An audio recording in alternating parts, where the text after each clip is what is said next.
여러분 안녕하십니까? 화요일 밤 뉴스나이트 시작합니다. 먼저 주요 뉴스부터 전해드립니다. 전국 버스노조 파업을 하루 앞두고 인천과 광주, 충남 등은 협상이 타결돼 교통 대란을 피하게 됐습니다. 경기도가 시내버스 요금 200원 인상안을 제시한 가운데 서울과 경기 지역 버스업계 노사가 막판 협상을 벌이고 있습니다. 미국의 중국 수입품 관세 부과 정책에 맞서 중국도 미국산 수입품 600억 달러치에 대해서 최고 25%의 관세를 부과하기로 했습니다. 미국은 남은 관세 카드를 갖고 중국을 압박하는 등 강대강 대치가 이어지고 있습니다. 문재인 대통령이 여야정 협의체 재가동을 거듭 촉구했지만 자유한국당의 반응은 싸늘합니다. 청와대는 5당 대표 회동을, 한국당은 단독 회담 주장을 굽히지 않고 있어 회동 형식 때문에 민생이 뒷전으로 밀리고 있다는 비판이 나옵니다. 성접대와 성매수, 횡령 혐의를 받는 가수 승리가 구속영장 실질심사를 받았습니다. 승리는 혐의 대부분을 부인했는데 구속 여부는 이르면 오늘 밤 결정될 것으로 보입니다. 또래 학생을 집단으로 폭행한 끝에 아파트 옥상에서 떨어져 숨지게 한 중학생 4명 모두에게 실형이 선고됐습니다. 재판부는 피해 학생의 추락사와 폭력의 연관성이 인정된다며 가담 정도에 따라 최대 징역 7년형을 선고했습니다.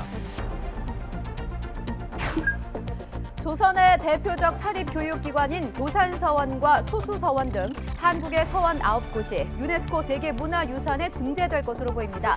조선의 중요 가치인 성리학을 전파하는 데 큰 역할을 했다는 평가를 받고 있습니다. 프랑스 칸 영화제가 오늘 개막해 12일간 계속됩니다. 봉준호 감독의 기생충이 한국 영화로는 유일하게 경쟁 부문에 올라 수상의 영예를 안을지 관심이 쏠리고 있습니다.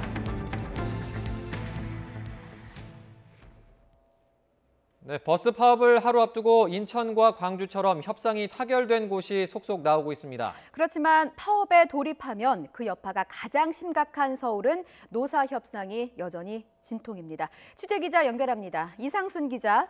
네, 서울지방노동위원회에 나와 있습니다. 예, 버스 파업 시한 이제 2시간 남짓 남았습니다. 서울은 노사 협상이 심상치 않은 모양이죠? 네, 그렇습니다. 서울버스 노사는 오늘 오후 3시부터 서울지방노동위원회 2차 조정회의에 참여하고 있는데요. 그렇지만 조정회의는 오늘 하루 종일 정회와 속개를 거듭하면서 진통이 계속되는 중입니다. 지금도 정회 중인데요. 오늘 벌써 3번째입니다. 네, 노사 간의 이견이 가장 큰 부분, 어떤 부분입니까? 네, 역시 임금 인상 부분입니다. 서울시 버스노조는 광주와 인천 등에서 임금 인상이 대폭으로 결정되면서 오히려 지도부의 운신의 폭이 없어졌다고 속내를 털어놨습니다. 최소 인상 폭이 6%대인 만큼 서울시 버스노조의 5.98% 인상이라는 최초의 요구를 이제는 고수할 수밖에 없게 됐다는 겁니다. 그러나 서울시 버스 운송사업조합은 난색을 표하고 있습니다. 현실적으로 수용 불가능하다는 겁니다.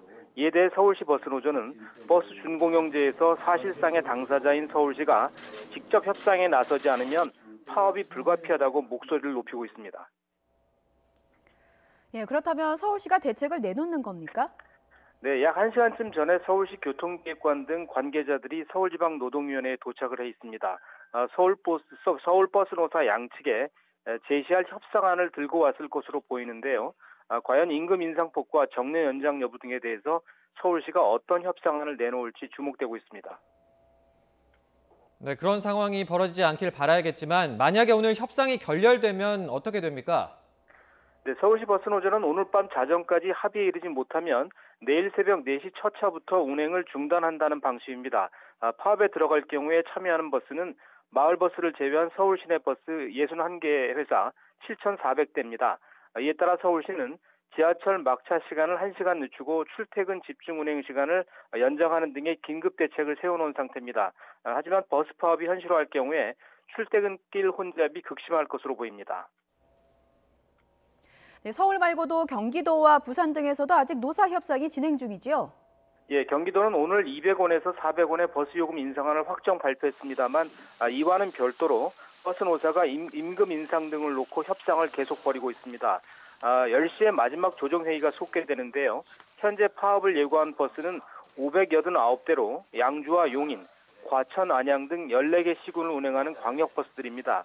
그런데 앞서 말씀드린 대로 이미 요금 인상안이 발표됐기 때문에 노사 협상이 원만히 타결될 것으로 전망되고 있습니다. 막판 협상에 돌입한 부산버스노조는 오늘 조정회의가 결렬되면 쟁의 행위 연장 없이 내일 새벽부터 파업에 들어갈 것이라고 밝힌 상태입니다. 네, 이미 협상이 타결된 곳도 있는데 관련 내용도 전해주시죠. 네, 어제 대구에 이어서 오늘은 인천시가 파업 위기에서 벗어났습니다. 인천시와 인천 시내버스 노조가 오늘 임금 인상에 합의했습니다. 또 광주버스 노조도 오늘 마지막 조정회의에서 임금을 6.4% 올리고 복지기금을 조성하기로 사측과 합의하고 파업 계획을 철회했습니다. 충남과 세종버스 노조는 일단 내일 파업은 철회했지만 조정 기간을 연장해서 협상은 계속하기로 했습니다. 지금까지 서울지방노동위원회에서 YTN 이상순입니다. 네, 조금 전에 저희 취재기자가 전해드렸는데 인천시와 인천 지역 시내버스 노조가 임금 협상에 극적 타결을 이루면서 버스 파업 사태는 막을 수 있게 됐습니다. 임금 8.1% 인상에 조합원 정년도 2년 연장되는 등 근무 조건도 나아졌습니다. 이기정 기자의 보도입니다. 인천시와 전국자동차노조연맹 인천지역 노조가 올해 임금 인상 합의안에 서명을 했습니다. 올해 임금 8.1%를 올리고 내년과 내후년에 각각 7.7%와 4.26%를 올리는 등 3년에 걸쳐 현재보다 20% 이상 임금을 끌어올리는 것이 골자입니다. 버스 파업에 대한 불안을 감수하면서 기다려주신 시민들과 대승적으로 협력해주신 노동조합에 진심으로 감사드립니다. 지난달 1차 쟁의 조정에 실패한 뒤 2차 조정회의에서 합의점을 도출하지 못하면 협상 결렬로 파업 수순을 밟을 예정이었던 버스 노조도 합의에 만족감을 표했습니다. 이번엔 개선을 시켜주십사 하는 말씀을 드렸는데 시장님께서 어려운 결단을 내리신 것 같습니다. 그래서 우리는 만족하고 있습니다. 버스 준공영제를 실시 중인 인천시는 주 52시간 근로시간 보장에 따른 추가 인건비로 이미 1,271억 원의 재정 지원 계획을 마련해둔 상태였습니다. 버스 조합원 정년도 현행 61세에서 63세로 연장됐습니다. 시민들은 버스가 정상적으로 운행될 거란 소식에 반가워했습니다.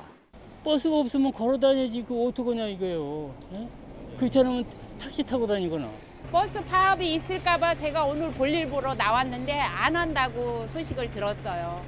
파업 국면에서 한숨을 돌린 인천시는 이제 불합리한 버스 노선 개편과 시내버스 한정 면허 폐지 같은 숙제를 남겨뒀습니다. 또 4년 동안 동결됐던 버스 요금 인상도 앞으로 서울, 경기와 함께 논의를 진행한다는 계획입니다. 인천에 하루 앞서 대구 시내버스 노사도 임금 4% 인상과 2년 정년 연장에 합의하고 예정됐던 파업을 철회했습니다. YTN 이기정입니다. 네, 조금 전에 자막으로 보여드리고 있습니다만 이 가수 승리에 대한 구속영장이 기각됐다는 속보가 들어와 있습니다. 승리 씨가 받고 있는 혐의는 성접대와 성매수 그리고 버닝썬 자금 횡령 혐의인데요. 이 혐의에 관련해서 서울중앙지방법원이 승리에 대한 구속영장을 기각했다는 속보가 들어와 있습니다. 승리는 지난 2015년부터 2017년까지 4차례 이상 성매매를 알선하고 본인도 성매수를 한 혐의를 받고 있습니다. 또 각종 명목을 앞세워서 버닝썬에서 5억여 원을 빼돌린 혐의도 받고 있습니다.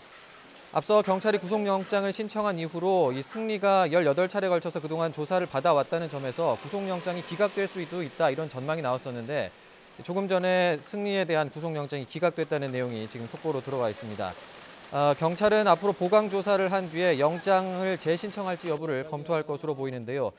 당분간 이 버닝썬과 관련된 사건을 수사하는 데 있어서도 이 경찰 조사에 좀 차질이 불가피할 것으로 보입니다.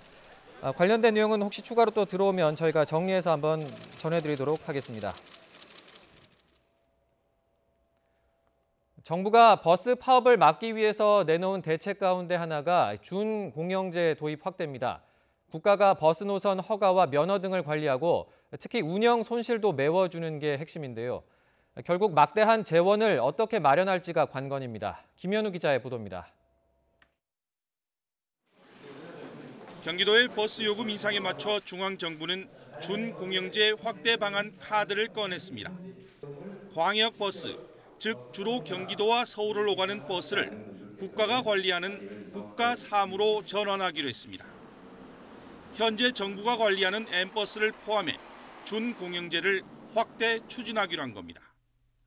그러면 지자체가 운영하는 준공영 제도처럼 중앙정부가 M버스와 광역버스 관리 주체가 됩니다. 운영은 민간 버스 회사가 맡지만 노선 허가와 면허 승인, 손실 부담 등은 정부 소관이 됩니다.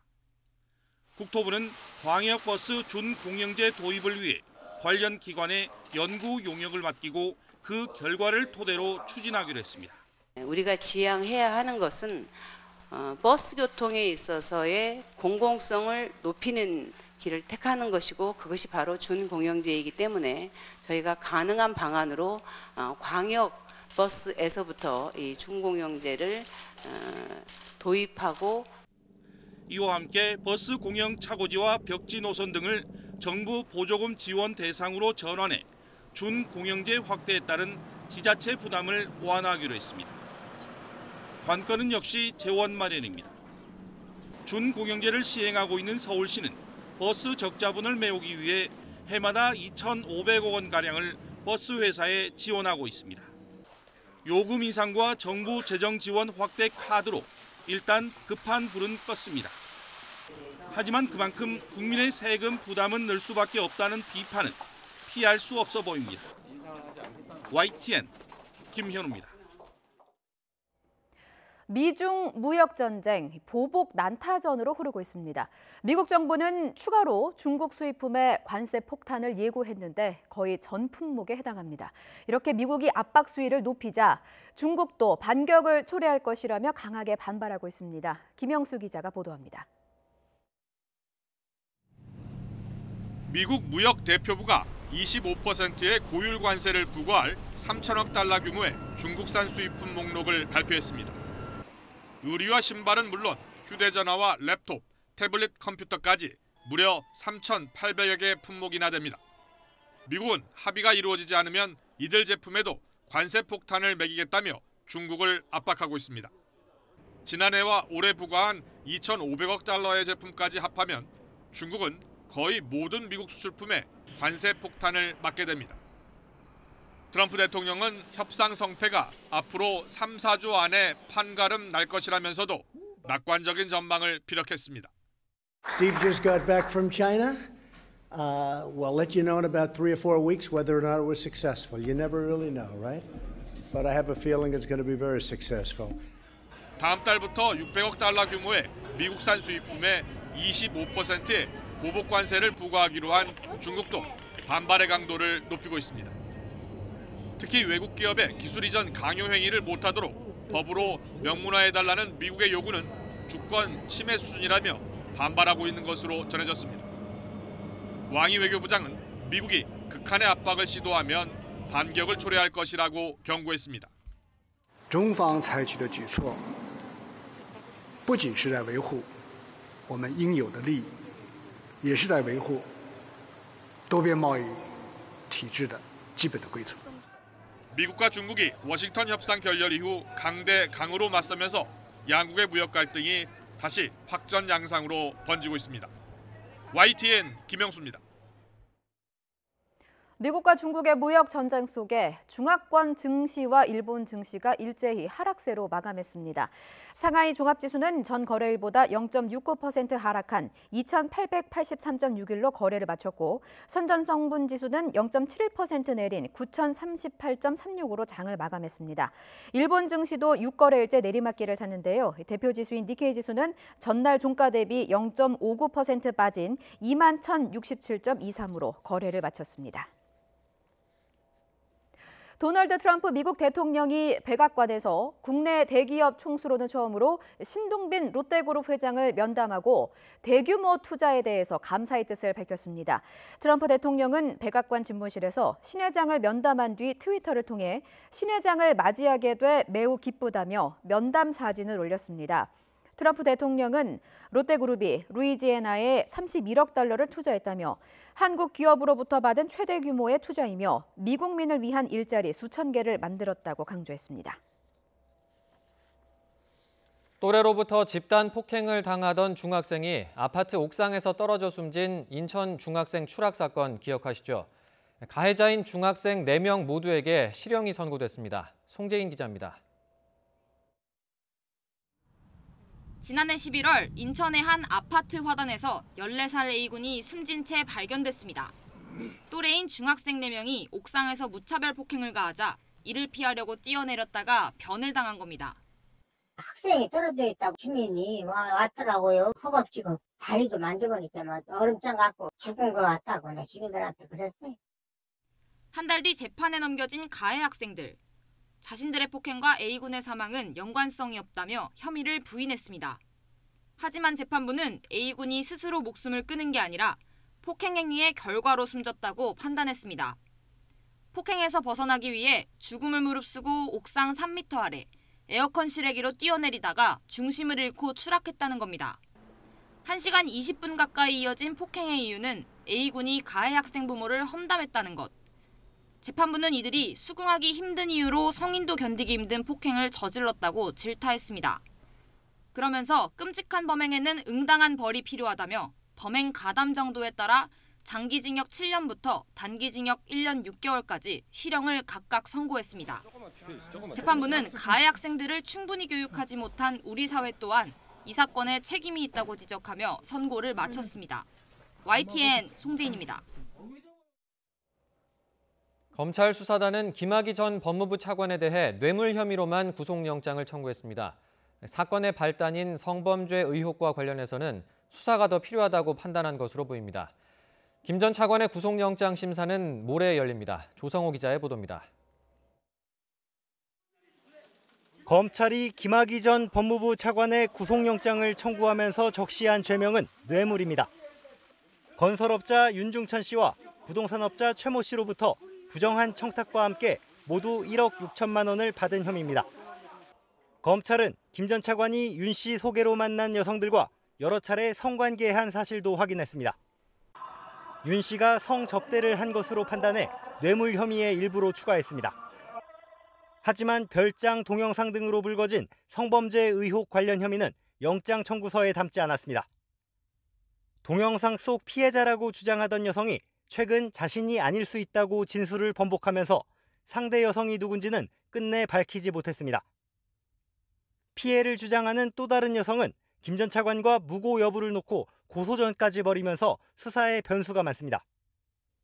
때문에 검찰은 혐의를 뒷받침할 증거가 충분히 확보된 뇌물로 김 전 차관 신병을 먼저 확보한 뒤 성 관련 범죄도 추궁한다는 계획입니다.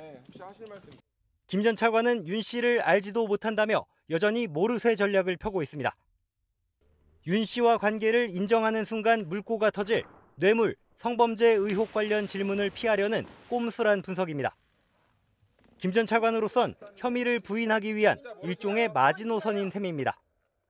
법원은 모레 오전 구속영장 심사를 열어 김학의 전 차관의 구속 여부를 결정하기로 했습니다. YTN 조성호입니다. 다음은 YTN 단독 보도입니다. 2014년으로 거슬러 가보겠습니다. 세월호 참사 석 달 뒤에 치러진 2014년 7월 재보선. 당시 박근혜 정부와 새누리당의 위기라는 분석이 지배적이었는데요. 이 상황에서 경찰청 정보국이 직접 나서서 당시 여당이었던 새누리당의 지지율을 끌어올리기 위한 상황에 따른 맞춤형 선거 전략을 제안한 문건을 YTN이 단독으로 입수했습니다. 다시 말씀드리면 이 내용은요, 민간 선거 전문가가 내놓은 전략이 아닙니다. 대한민국 경찰이 쓴 문건입니다. 권담기 기자가 단독 보도합니다. 세월호 참사 석 달 뒤인 지난 2014년 7월 중순. 당시 재보궐선거를 앞두고 경찰청 정보국에서 청와대 보고 문건을 작성합니다. 박근혜 정권과 새누리당에 대한 이른바 심판론이 나올 시기입니다. 하지만 당시 경찰은 박근혜 대통령의 소통 행보로 세월호 국면의 전환을 바라는 침묵하는 다수의 호응을 얻고 있다고 재보선 분위기를 진단합니다.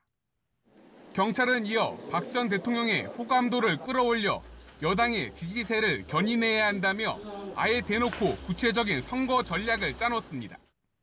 문건 속엔 민생 행보에 집중해 선거에 몰두하는 정치권과 차별화된 긍정적인 이미지를 구축해야 한다며 소외 계층에게 문화 관람을 시키고 보양식을 대접하는 행사를 기획하라는 상세한 예시를 곁들였습니다. 경찰은 같은 문건에서 부정적인 돌발 변수를 차단하자는 국정 운영 전략까지 제안합니다.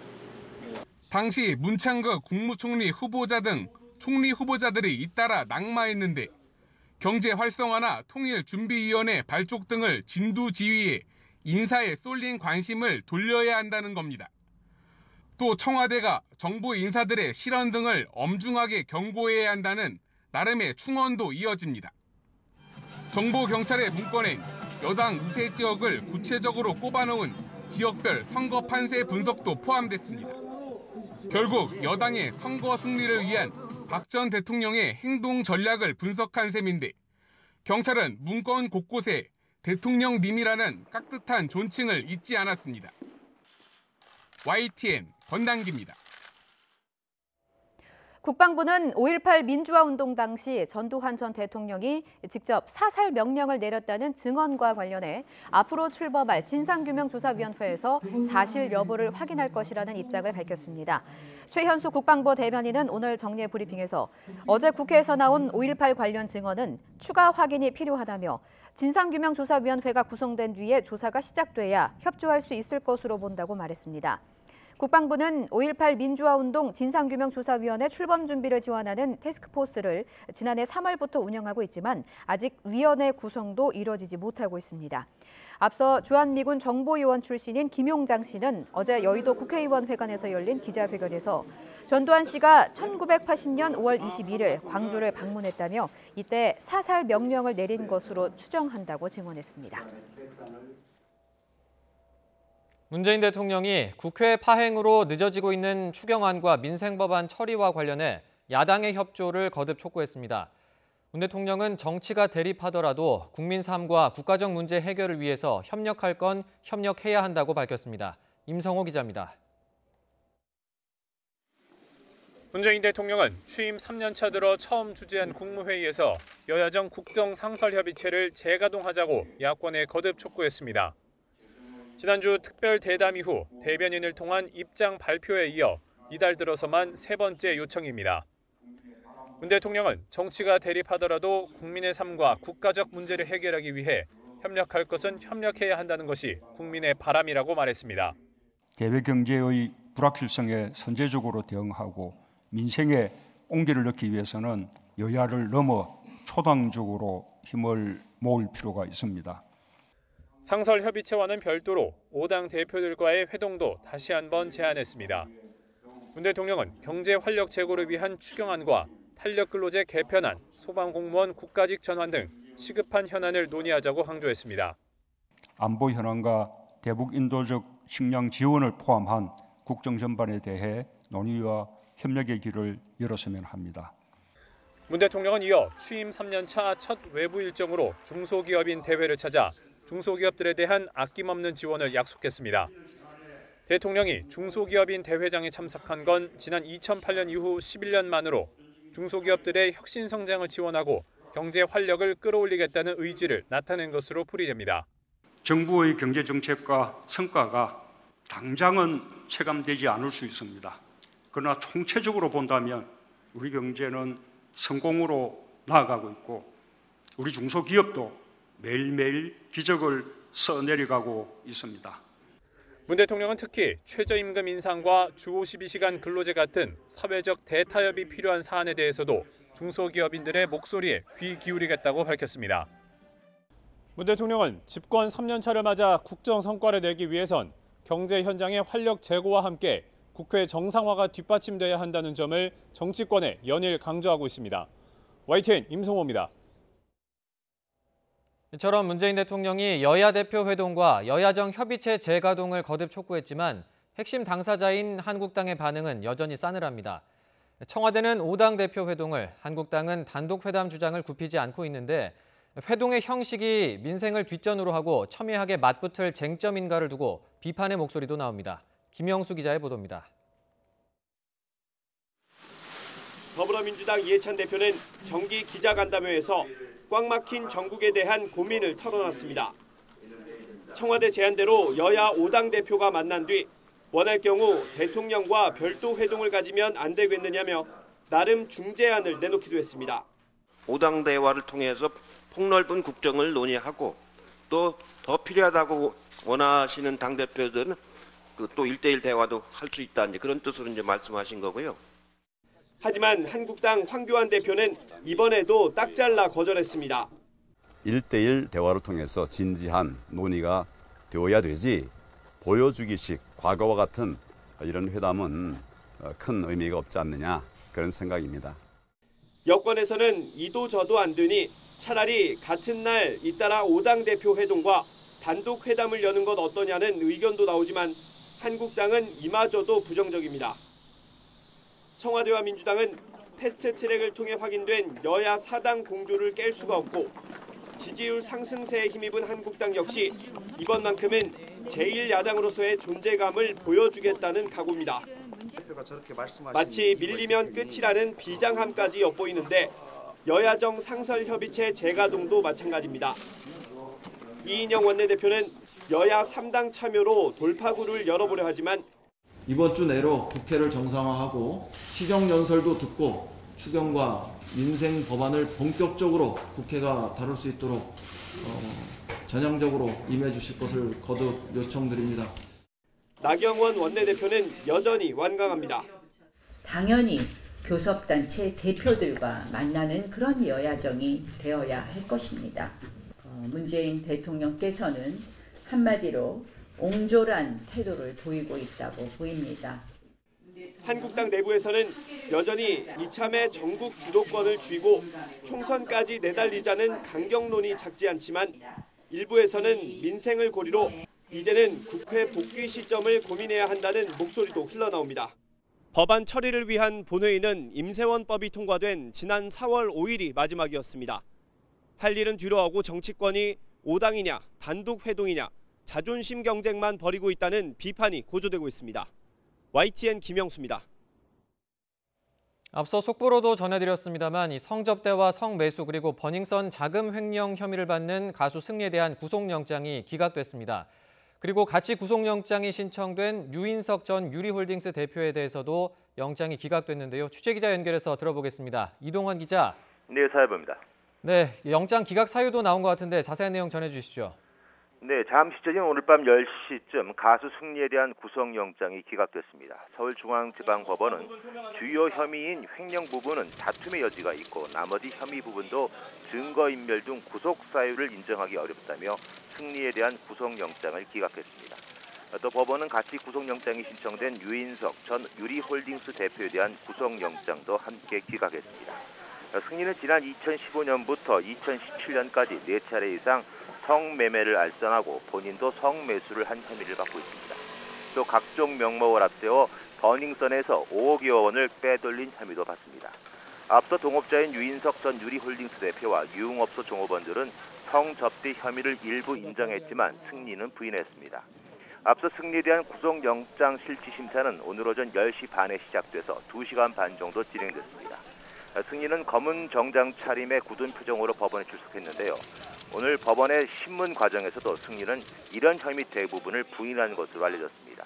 또 승리의 변호인은 지금까지 18차례에 걸쳐 성실하게 수사를 받아온 점을 볼 때 구속의 필요성이 없다고 주장했습니다. 영장이 기각됨에 따라 중랑경찰서 유치장에서 대기하던 승리는 곧 경찰서를 나와 귀가할 것으로 보입니다. 경찰은 보강조사를 벌인 뒤 영장 재신청 여부를 결정할 방침입니다. 지금까지 사회부였습니다. 네, 패스트트랙 전국에서 내홍이 폭발한 바른미래당이 내일 신임 원내대표를 뽑습니다. 당내 호남계와 당권파의 지지를 받는 김성식 의원, 그리고 바른정당계와 일부 안철수계의 지지를 받는 오신환 의원이 맞붙는데 손학규 대표의 퇴진론이 쟁점으로 떠오른 모습입니다. 조은지 기자의 보도입니다. 임기를 40일 남기고 중도 퇴진하는 바른미래당 김관영 원내대표.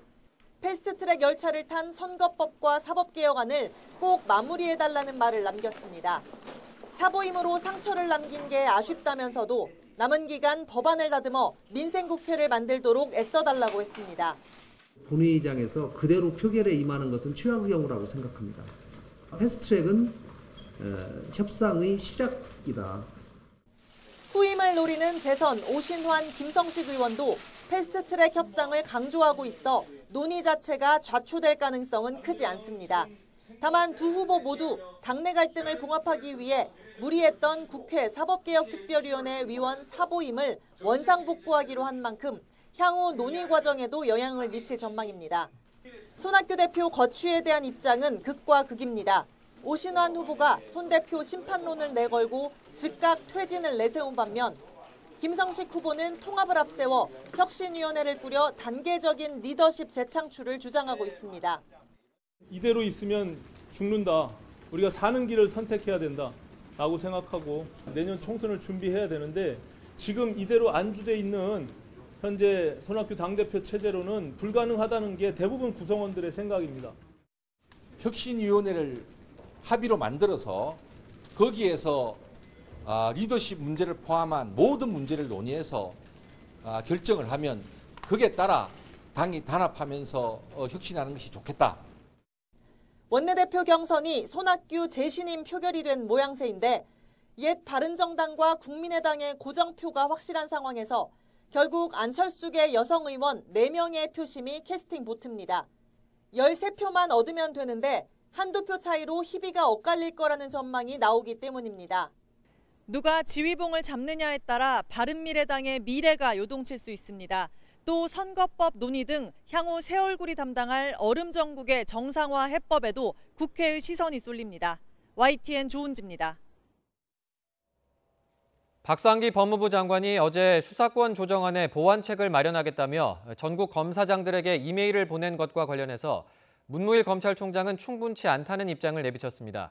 오늘 아침 출근길에 나온 이야기인데요. 직접 들어보겠습니다. 총장님 고언이 받아들여진 것 같은데 이에 대해서 어떻게 생각하십니까? 정확한 내용은 확인을 해보겠습니다. 하지만 제가 유선상으로 보고받기로는 그런 받아들여진 정도까지 된 건 아닌 것 같습니다. 기자간담회 준비가 거의 다 끝나 있습니다. 하지만 저희들이 돌발적인 상황이 계속 발생해서 저희들이 기자단과도 협의를 하도록 하겠습니다. 혹시 돌발적인 상황이면 어떤 걸 말씀하시는 겁니까?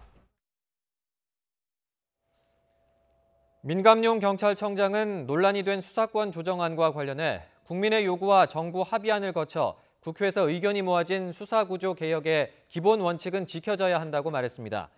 민 청장은 내부 게시판을 통해 최근 수사권 조정안에 대해 각계각층에서 다양한 의견이 나오고 있지만 오랜 기간 국민의 관심 속에 다듬어진 수사구조 개혁 논의는 존중될 것이라고 밝혔습니다. 이와 함께 경찰을 대표하는 청장으로서 경찰의 1차적, 본래적 수사권과 수사 종결권, 검사의 직접 수사 제한 등의 원칙이 최종 입법에 반영될 수 있도록 정성을 다하겠다고 강조했습니다. 북한이 미국 정부가 제재 위반 혐의로 자국 화물선을 압류한 것을 비난하는 공식 입장을 내놨습니다. 하노이 회담 결렬 이후 북한이 외무성 대변인 담화를 내고 미국을 비난한 것은 이번이 처음입니다. 보도에 한현희 기자입니다. 미국령 사모아의 수도 파고파고 항구에 정박한 북한 화물선 YG 어니스트호. 북한 석탄을 불법 운송하는 데 사용돼 제재를 위반한 혐의를 받고 있습니다. 미 법무부가 몰수 소송을 제기하면서 지난 9일 압류됐는데 북한이 이를 강하게 비난하고 나섰습니다. 북한 외무성 대변인은 미국 정부가 YG 어니스트호를 압류한 것이 불법 무도한 강탈 행위라고 주장했습니다. 또 새로운 북미 관계 수립을 공약한 6.12 북미 공동성명의 기본 정신을 전면 부정하는 것이라고 비난했습니다. 그러면서 압류가 앞으로의 정세 발전에 어떤 영향을 줄지 숙고하고 지체 없이 선박을 돌려보내야 할 것이라고 강조했습니다. 그동안 북한이 외무성 개별 당국자와 기자와의 문답 형식 등으로 미국을 비난해오기는 했지만 외무성 대변인 담화라는 정부 공식 입장 형식으로 대미 비난 입장을 표명한 것은 하노이 결렬 이후 처음입니다. 선박 압류가 미국의 제재 수위를 높이는 기점이 될 수 있다는 점에서 북한이 밀릴 수 없다는 의지를 보인 것이란 해석입니다. 미국의 추가적인 대북 제재를 차단하면서 향후 미국의 태도를 지켜보면서 말이 아닌 행동으로 대응하겠다는 대미 경고의 메시지가 담긴 것으로 분석합니다. 북미 대화가 교착 상태에 빠진 만큼 압류 사건이 앞으로 북미 간 쟁점으로 떠오를 가능성도 제기됩니다. YTN 한현입니다. 외교부는 미국의 북한 화물선 와이즈 어니스트호 압류에 북한이 강하게 반발한 것과 관련해서 제3국의 법 집행 차원에서 이루어진 일이라며 말을 아꼈습니다. 외교부 당국자는 와이즈 어니스트호를 압류한 미국의 결정에 북한이 공식 반발한 데 대한 우리 정부의 입장을 묻는 질문에 유엔 안보리 결의를 이행하는 데 있어서 국제사회와 잘 공조한다는 게 기본 입장이라고 밝혔습니다. 지난 9일 북한이 미사일을 쐈을 때 우리 군은 처음에 발사 장소를 평안북도 신오리라고 했다가 나중에 구성지역이라고 수정했죠. 군이 발사 장소를 착각한 이유는 무엇인지 강정규 기자가 짚어봤습니다. 지난 9일 북한이 미사일을 쏜 지 17분 만에 우리 군은 발사 장소로 신오리를 지목했습니다. 그리고 약 2시간쯤 뒤 신오리에서 직선거리로 50km 북쪽에 있는 구성에서 쐈다고 수정했습니다. 지구는 둥글기 때문에 우리 군이 지닌 장비로는 북한 미사일이 고도 30km 이상 떠올라야 탐지할 수 있습니다. 레이더에 처음 잡힌 위치에서 궤적을 역추적해 발사 원점을 찾게 되는데 북한판 이스칸데르는 스커드와 같은 다른 탄도탄보다 낮게 비행한다는 게 함정이었습니다. 포물선 기울기가 완만해서 더 멀리서 쏴야 같은 고도까지 떠오를 수 있는 겁니다. 즉 우리 군이 일반적인 탄도탄 궤적을 고려해서 발사 장소를 신오리로 착각했을 가능성이 제기되는 대목입니다. 고사하는 지구 공률에 대한 부분이기 때문에 그리고 그런 미흡한 부분에 대한 보완책은 저희가 늘 마련을 하고 있습니다. 특히 김정은 위원장이 참관했는데도 미사일이 발사된 뒤에야 알았다는 건 미군의 위성 정보를 사전에 공유받지 못했기 때문으로 풀이됩니다. 지금 우리 군의 탐지 역량만으로는 전시 작전 통제권 전환은 물론 30분 안에 도발 원점을 타격한다는 전략에도 한계가 있을 수밖에 없다는 지적이 나오는 이유입니다. YTN 강정규입니다. 최악의 식량난을 겪고 있는 북한이 강수량까지 부족해서 올해 농사도 수월치 않아 보입니다. 정부가 대북 식량 지원을 위한 여론 수렴에 나선 가운데 민간단체는 더 서두르라며 직접 나섰습니다. 김지선 기자입니다. 본격적인 모내기를 앞두고 북한은 비상입니다. 지난해 최악의 식량난에 부른 폭염과 홍수에 이어 올해는 비가 거의 내리지 않고 있기 때문입니다. 노동신문은 최근 비가 적게 내린 지역에서 밀과 보릿잎이 이미 마르고 있다며 농민들의 대책 마련을 주문했습니다. 극단적으로 강수량이 적은 데다가 앞으로 전국적으로 기온은 높고 건조하며 센 바람이 부는 날도 잦을 것으로 예견되므로 농업부문에서는 봄철 가물 극복 대책을 철저히 세우고 대북 민간 종교단체는 북한의 이런 사정을 감안해 정부가 식량 지원에 더 속도를 내야 한다고 촉구했습니다. 민간 차원의 지원을 위한 국민 성금 모금에 나선 데 이어 영농기계 반입을 허용하는 등 대북 제재도 일부 풀어야 한다고 주장했습니다. 소극적으로 나온다 하더라도 북측 정부의 그런 태도 때문에 우리가 어려움을 겪고 있는 북한 주민들을 외면해서는 안 된다고 생각합니다. 북한의 식량난을 직접 조사한 세계식량계획 측은 국회를 찾아 협조를 당부했습니다. 북한 미사일 발사로 악화된 여론을 의식한 듯 조사 모습을 공개하며 지원된 식량이 군용으로 쓰일 가능성을 일축했습니다. 세계 식량 계획이 늦어도 가을 수확기인 9월까지는 식량 지원이 이루어져야 한다고 강조한 가운데 정부도 동의 의사를 밝혀 대북 지원에 속도를 낼지 주목됩니다. YTN 김지선입니다. 국내 최초의 서원인 소수서원 등 한국의 서원 9곳이 유네스코 세계유산이 됩니다. 이로써 우리나라는 석굴암과 종묘 그리고 남한산성 등에 이어서 14번째 세계문화유산을 가지게 됐습니다. 보도에 이지은 기자입니다. 가장 아름다운 서원으로 알려진 경북 안동의 병산서원입니다. 넓고 긴 마루를 갖춘 만대루는 선비들이 모여 앉아 토론하던 학문의 중심지로서의 서원의 역할을 잘 보여줍니다. 서원은 국가에서 운영했던 향교와 달리 선비들이 스스로 교육 방향을 결정한 일종의 사립학교였습니다. 서원 교육이 없어지면서부터 병산서원은 그 있던 재산을 가지고 풍산 중고등학교를 설립해가지고 지금까지도 그 교육 기능이 지금까지 이어지고 있다. 유네스코 자문심사기구인 이코모스는 한국의 서원을 세계유산으로 등재하라는 공고를 내렸습니다. 최초의 서원인 소수서원을 포함해 퇴계 선생의 제자들이 만든 도산서원, 최치원의 위패를 모신 무성서원 등 16세기와 17세기에 세워진 9곳이 대상입니다. 특히 이코모스는 서원이 조선시대의 중요 가치인 성리학을 지역에 전파하는 과정에서 큰 역할을 했던 교육시설이란 점을 높이 평가했습니다. 지난 2016년 한 차례 도전에 나섰다가 반려의견에 따라 신청서를 거둬들인 뒤 제도 전환 끝에 얻은 성과입니다. 세계유산적 가치가 좀 밖에 있는데도 그게 영역 안에 포함이 안 됐다는 근거를 받아들여서 유산 영역을 조정을 했고 중국과 일본 등과에 남아있는 서원들과 뚜렷한 차이점들을 좀 더 보강해달라는 요청이 있어서 그 부분을 보강했습니다. 6월 말부터 열리는 세계유산위원회에서 최종 결정이 내려지면 한국의 서원은 우리나라의 14번째 세계문화유산으로 이름을 올리게 됩니다. YTN 이진입니다. 방금 들어온 속보입니다. 이 버스 파업 협상과 관련해서 중요한 속보가 들어왔습니다. 서울 버스 협상과 관련해 지금 결렬이 됐다고 합니다. 노조가 협상장을 철수했다는 소식이 지금 들어왔습니다. 규모가 가장 크기 때문에 가장 집중된 곳이기도 합니다.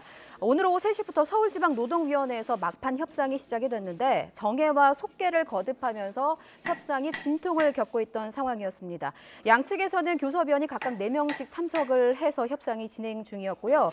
주 52시간 근로제 시행에 따른 임금 인상 여부 그리고 정년 연장 등을 놓고 협상을 이어왔는데 양측이 워낙 평행선을 달렸기 때문에 접점을 찾지 못한 것 같습니다. 일단 노조의 입장은 광주, 인천에서 최소 4%대 임금이 인상이 협상이 됐기 때문에 당초 입장이었던 5.9% 인상을 고수할 수밖에 없다 이런 입장이었고요. 서울시 버스 운송사업 조합의 경우는 현실적으로 불가능하다 접점을 찾자는 입장이었습니다. 자정까지 합의를 못하면 내일 새벽 4시 첫 차부터 운행이 중단되는 상황에 놓여 있습니다. 지금 12시까지 협상이 타결이 돼야 하는데 1시간 반 정도 남았죠. 하지만 결렬 위기를 맞고 있습니다. 노조가 협상장을 철수했다는 속보가 들어왔습니다. 다시 협상장에서 이제 노사가 마주칠지 이제 그 부분이 관심이긴 한데 그 부분은 저희가 들어오는 대로 다시 한번 속보 전해드리도록 하겠습니다. 네, 내일 스승의 날입니다. 그런데 언젠가부터 매년 5월 15일은 교사들을 불편하게 만드는 날이 됐습니다.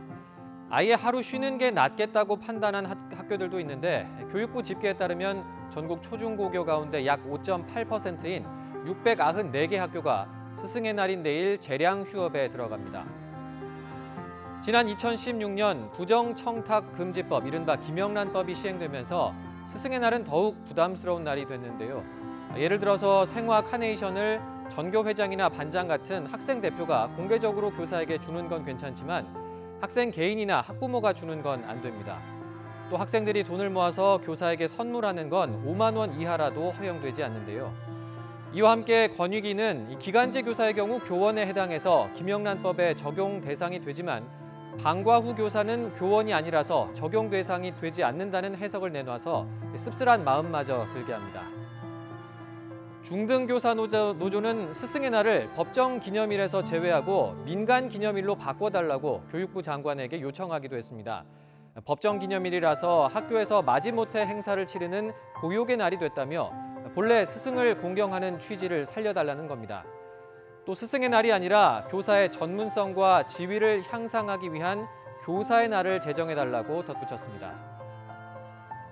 이런 가운데 스승의 날을 폐지해달라, 폐지가 힘들면 차라리 교육의 날로 바꿔달라는 현직 교사의 청와대 국민청원도 올라왔습니다. 많은 선생님들이 스승의 날을 부담스러워하더라고요. 오죽하면 재량 휴업일로 운영하고 있는 학교들도 있고요. 원래 교육기본법에 교육 당사자를 학생, 보호자, 교원 이렇게 3주체로 두고 있는데 그러면은 같이 교육의 날로 요즘 뭐 교육이 죽었다 이런 이야기도 많이 하는데 1년에 하루만이라도 교육 당사자들이 교육의 의미를 같이 한번 생각해보면 좋지 않을까. 차라리 스승의 날을 학기 초가 아닌 학기 말로 바꾸자는 제안도 나오면서 스승의 날 존폐와 그 시기 등을 두고 논란은 이어지고 있습니다. 하지만 무엇보다 가장 중요한 건 스승과 제자가 서로를 생각하면서 나눌 수 있는 그 마음 자체일 겁니다. 스승의 날을 맞아서 옛 은사님들께 전화 한 통으로 감사한 마음 전해보면 어떨까요?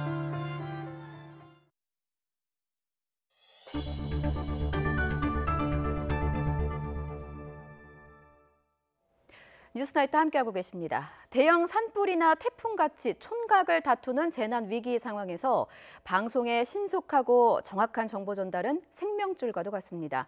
정부가 현재 KBS 한 곳뿐인 재난방송 주간 방송사를 보도 채널 가운데 추가로 지정하기로 해서 관심이 쏠리고 있습니다. 최명신 기자가 보도합니다. 지난달 강원도 고성 일대에서 발생한 대규모 산불. 주민 10여 명이 숨지거나 다치고 2,800헥타르의 산림과 가옥 560여 채가 불에 타는 등 막대한 인명 재산 피해가 났습니다. 하지만 재난방송 주간 방송사인 KBS는 제 역할을 다하지 못했다는 비판을 받았습니다.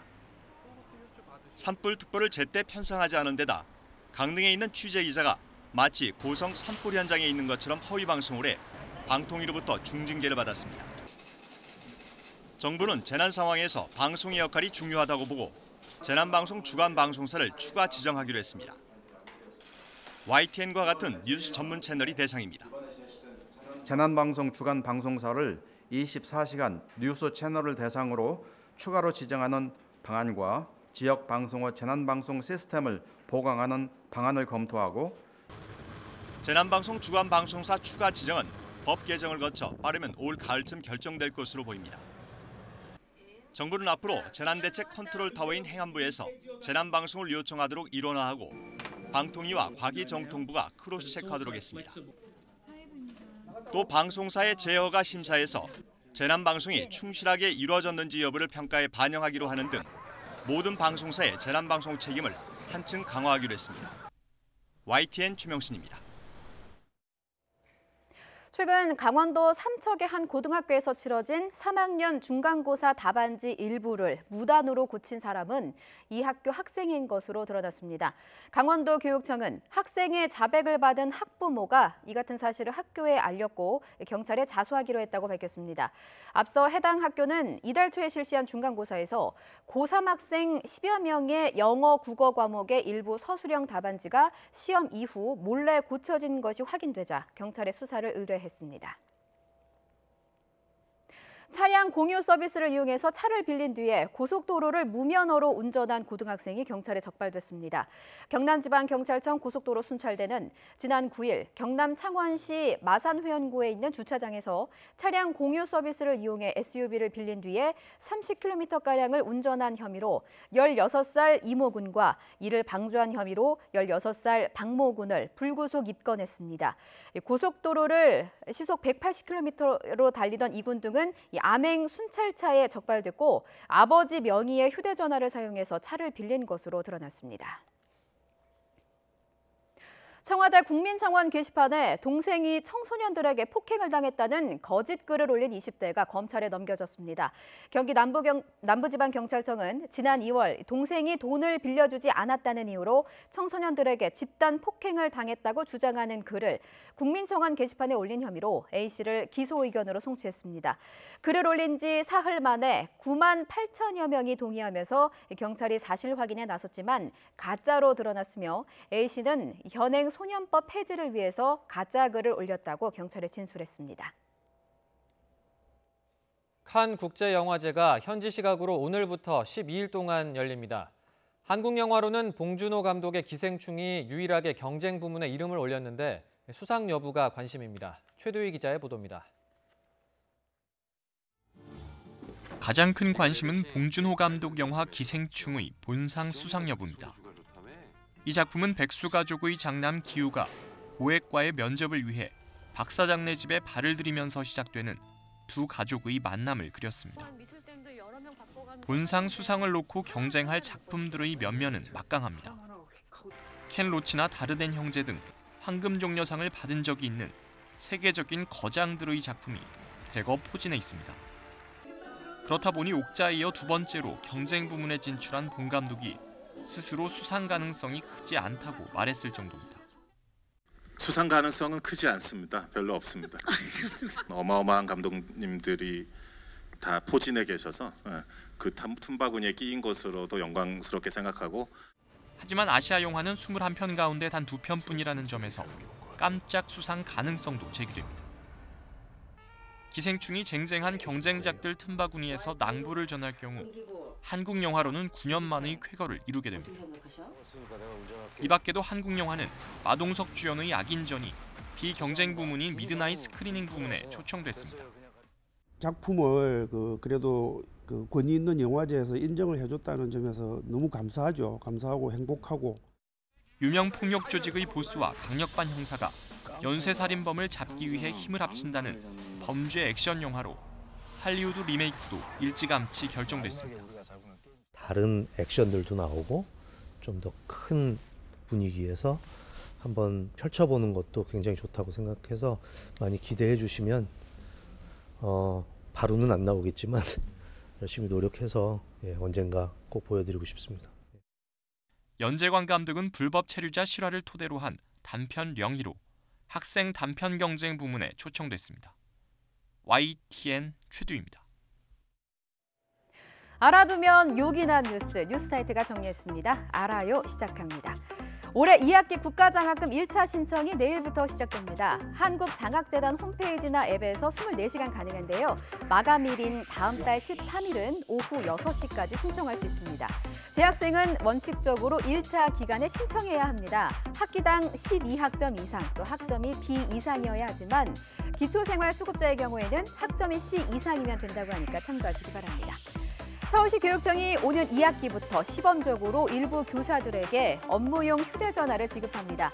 유치원부터 고등학교까지 시범 운영 학교를 선정해서 1학년 담임교사 3천여 명에게 업무용 휴대전화와 통신비를 지원할 예정이라고 합니다. 업무용 휴대전화는 근무 시간 중에는 학부모 상담을 위해서 활용하고 그 이후에는 학교에 보관하게 됩니다. 그동안 학부모들의 밤낮 없는 전화로 교사들이 사생활 침해를 받는다는 논란이 사그라들지 지켜봐야겠습니다. 교육부가 글로벌 현장학습 참가 대학생 500명을 선발합니다. 선발된 학생들은 항공료, 연수비 등으로 적게는 290만 원, 많게는 800만 원까지 지원받는데요.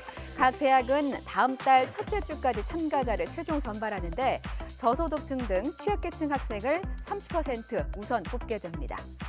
서울시가 올 여름부터 취약계층 10만 가구에 여름 전기요금 바우처 8천 원가량을 지원합니다.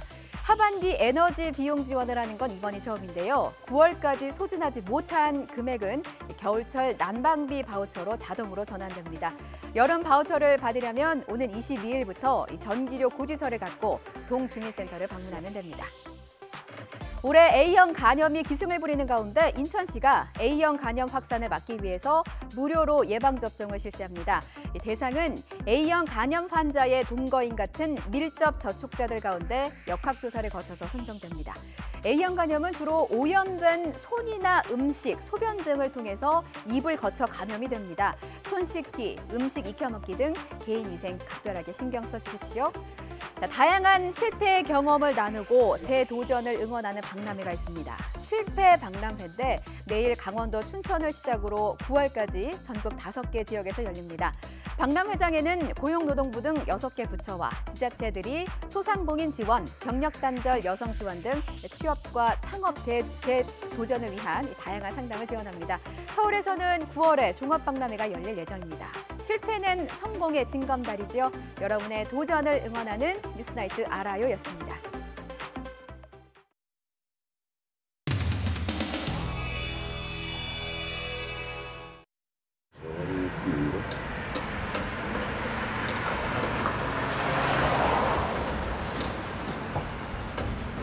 이 봉사 잘 해보셨어요? 예? 이 봉사 잘 몇 번 해보셨어요? 해봤어요. 새벽 4시야. 그러고 이제 마치 들어오는 시간에 가서 인사하고. 다 들어오는 시간. 예.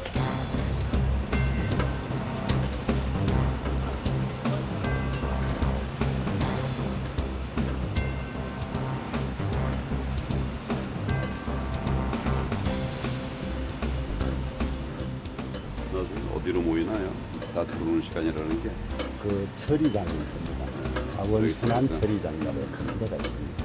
그래서 분리도 하고.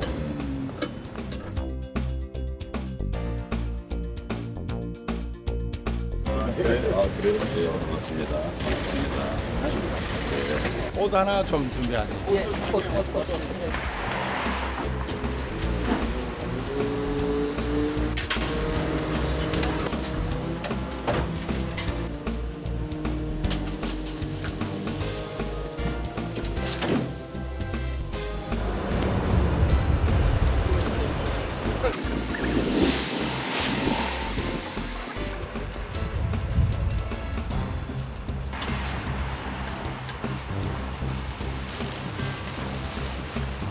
하세요.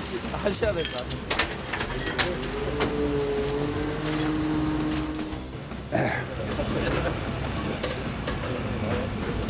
기사도 불안하겠네. 이게 아마추어들 태워놓고서.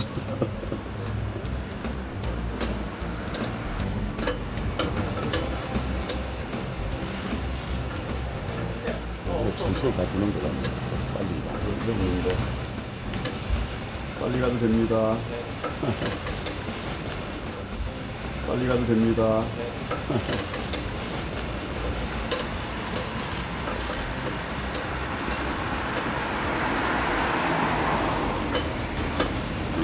이 사람들 누구잖아?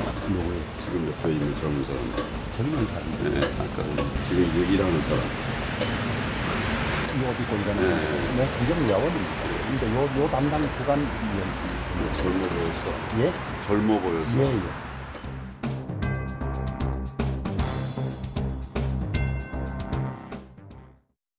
네, 내일이면 벌써 5월도 절반 가까이 지난 셈이 됩니다. 지난 4월에도 결국 빈손으로 끝난 국회는 여전히 대치 정국을 이어가고 있는데요. 출구는 언제 어디서 열릴까요? 오늘 나이트 포커스에서 짚어보겠습니다. 김근식 경남대 교수 그리고 최영일 시사평론가 나오셨습니다. 두 분 어서 오십시오. 안녕하세요. 안녕하세요. 전국이 꽉 막혀 있는데 그래도 물밑에서 좀 대화의 물꼬를 트려는 꿈틀거림은 있는 것 같습니다. 저희가 영상을 좀 준비를 했는데요.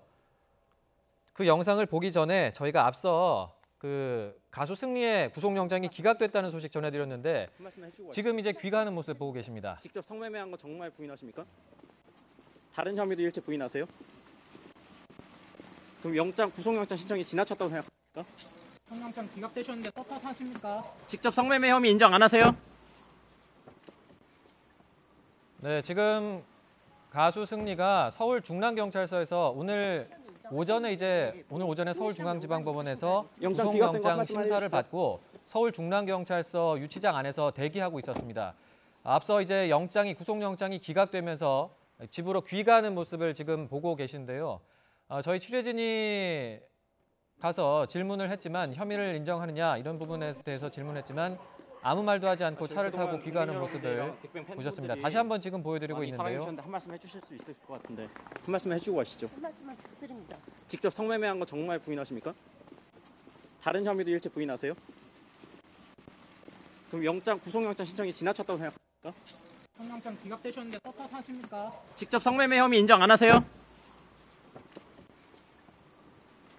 네, 지금 저희 취재진이 최근에 추가된 승리 씨가 직접 성매수를 했다는 이런 혐의와 관련해서도 질문을 계속했습니다. 하지만 아무런 답변 없이 차를 타고 돌아가는 모습을 보셨는데요. 앞서도 저희가 전해드렸지만 법원이 구속영장을 기각한 사유가 횡령 혐의 같은 경우에 좀 다툼의 여지가 있다 이런 이유를 들었습니다. 그리고 다른 혐의 같은 경우에도 지금 구속을 할 만한 필요성이 인정되지 않는다 이런 판단을 내렸는데요. 동업자인 유인석 전 유리홀딩스 대표에게 청구된 구속영장도 기각이 됐습니다. 결국 이제 경찰 수사가 좀 차질을 빚을 수밖에 없을 것으로 보이는데 경찰은 일단 보강 수사를 통해서 좀 수사를 더 한 뒤에 영장을 다시 청구하는 방침을 고려를 하고 있습니다. 지금 중랑경찰서에서 가수 승리가 구속영장이 기각돼서 집으로 돌아가는 모습 보셨습니다. 영장 기각된 거 한 말씀만 해주시죠. 네. 저희가 이 관련 내용은 혹시 추가로 또 들어오게 되면 다시 한번 정리해 드릴 건데요. 승리의 귀가 모습 지금 화면으로 함께 보셨습니다. 네, 지금 나이트 포커스에서 이제 전국 얘기를 하고 있었는데 최근에 이제 전국이 굉장히 막혀 있는 상황이지만 그래도 물밑에서는 좀 대화를 하려는 움직임이 있는 것 같다 이런 말씀을 드렸습니다. 저희가 관련해서 영상을 준비했는데 주제어를 먼저 보고 오시죠.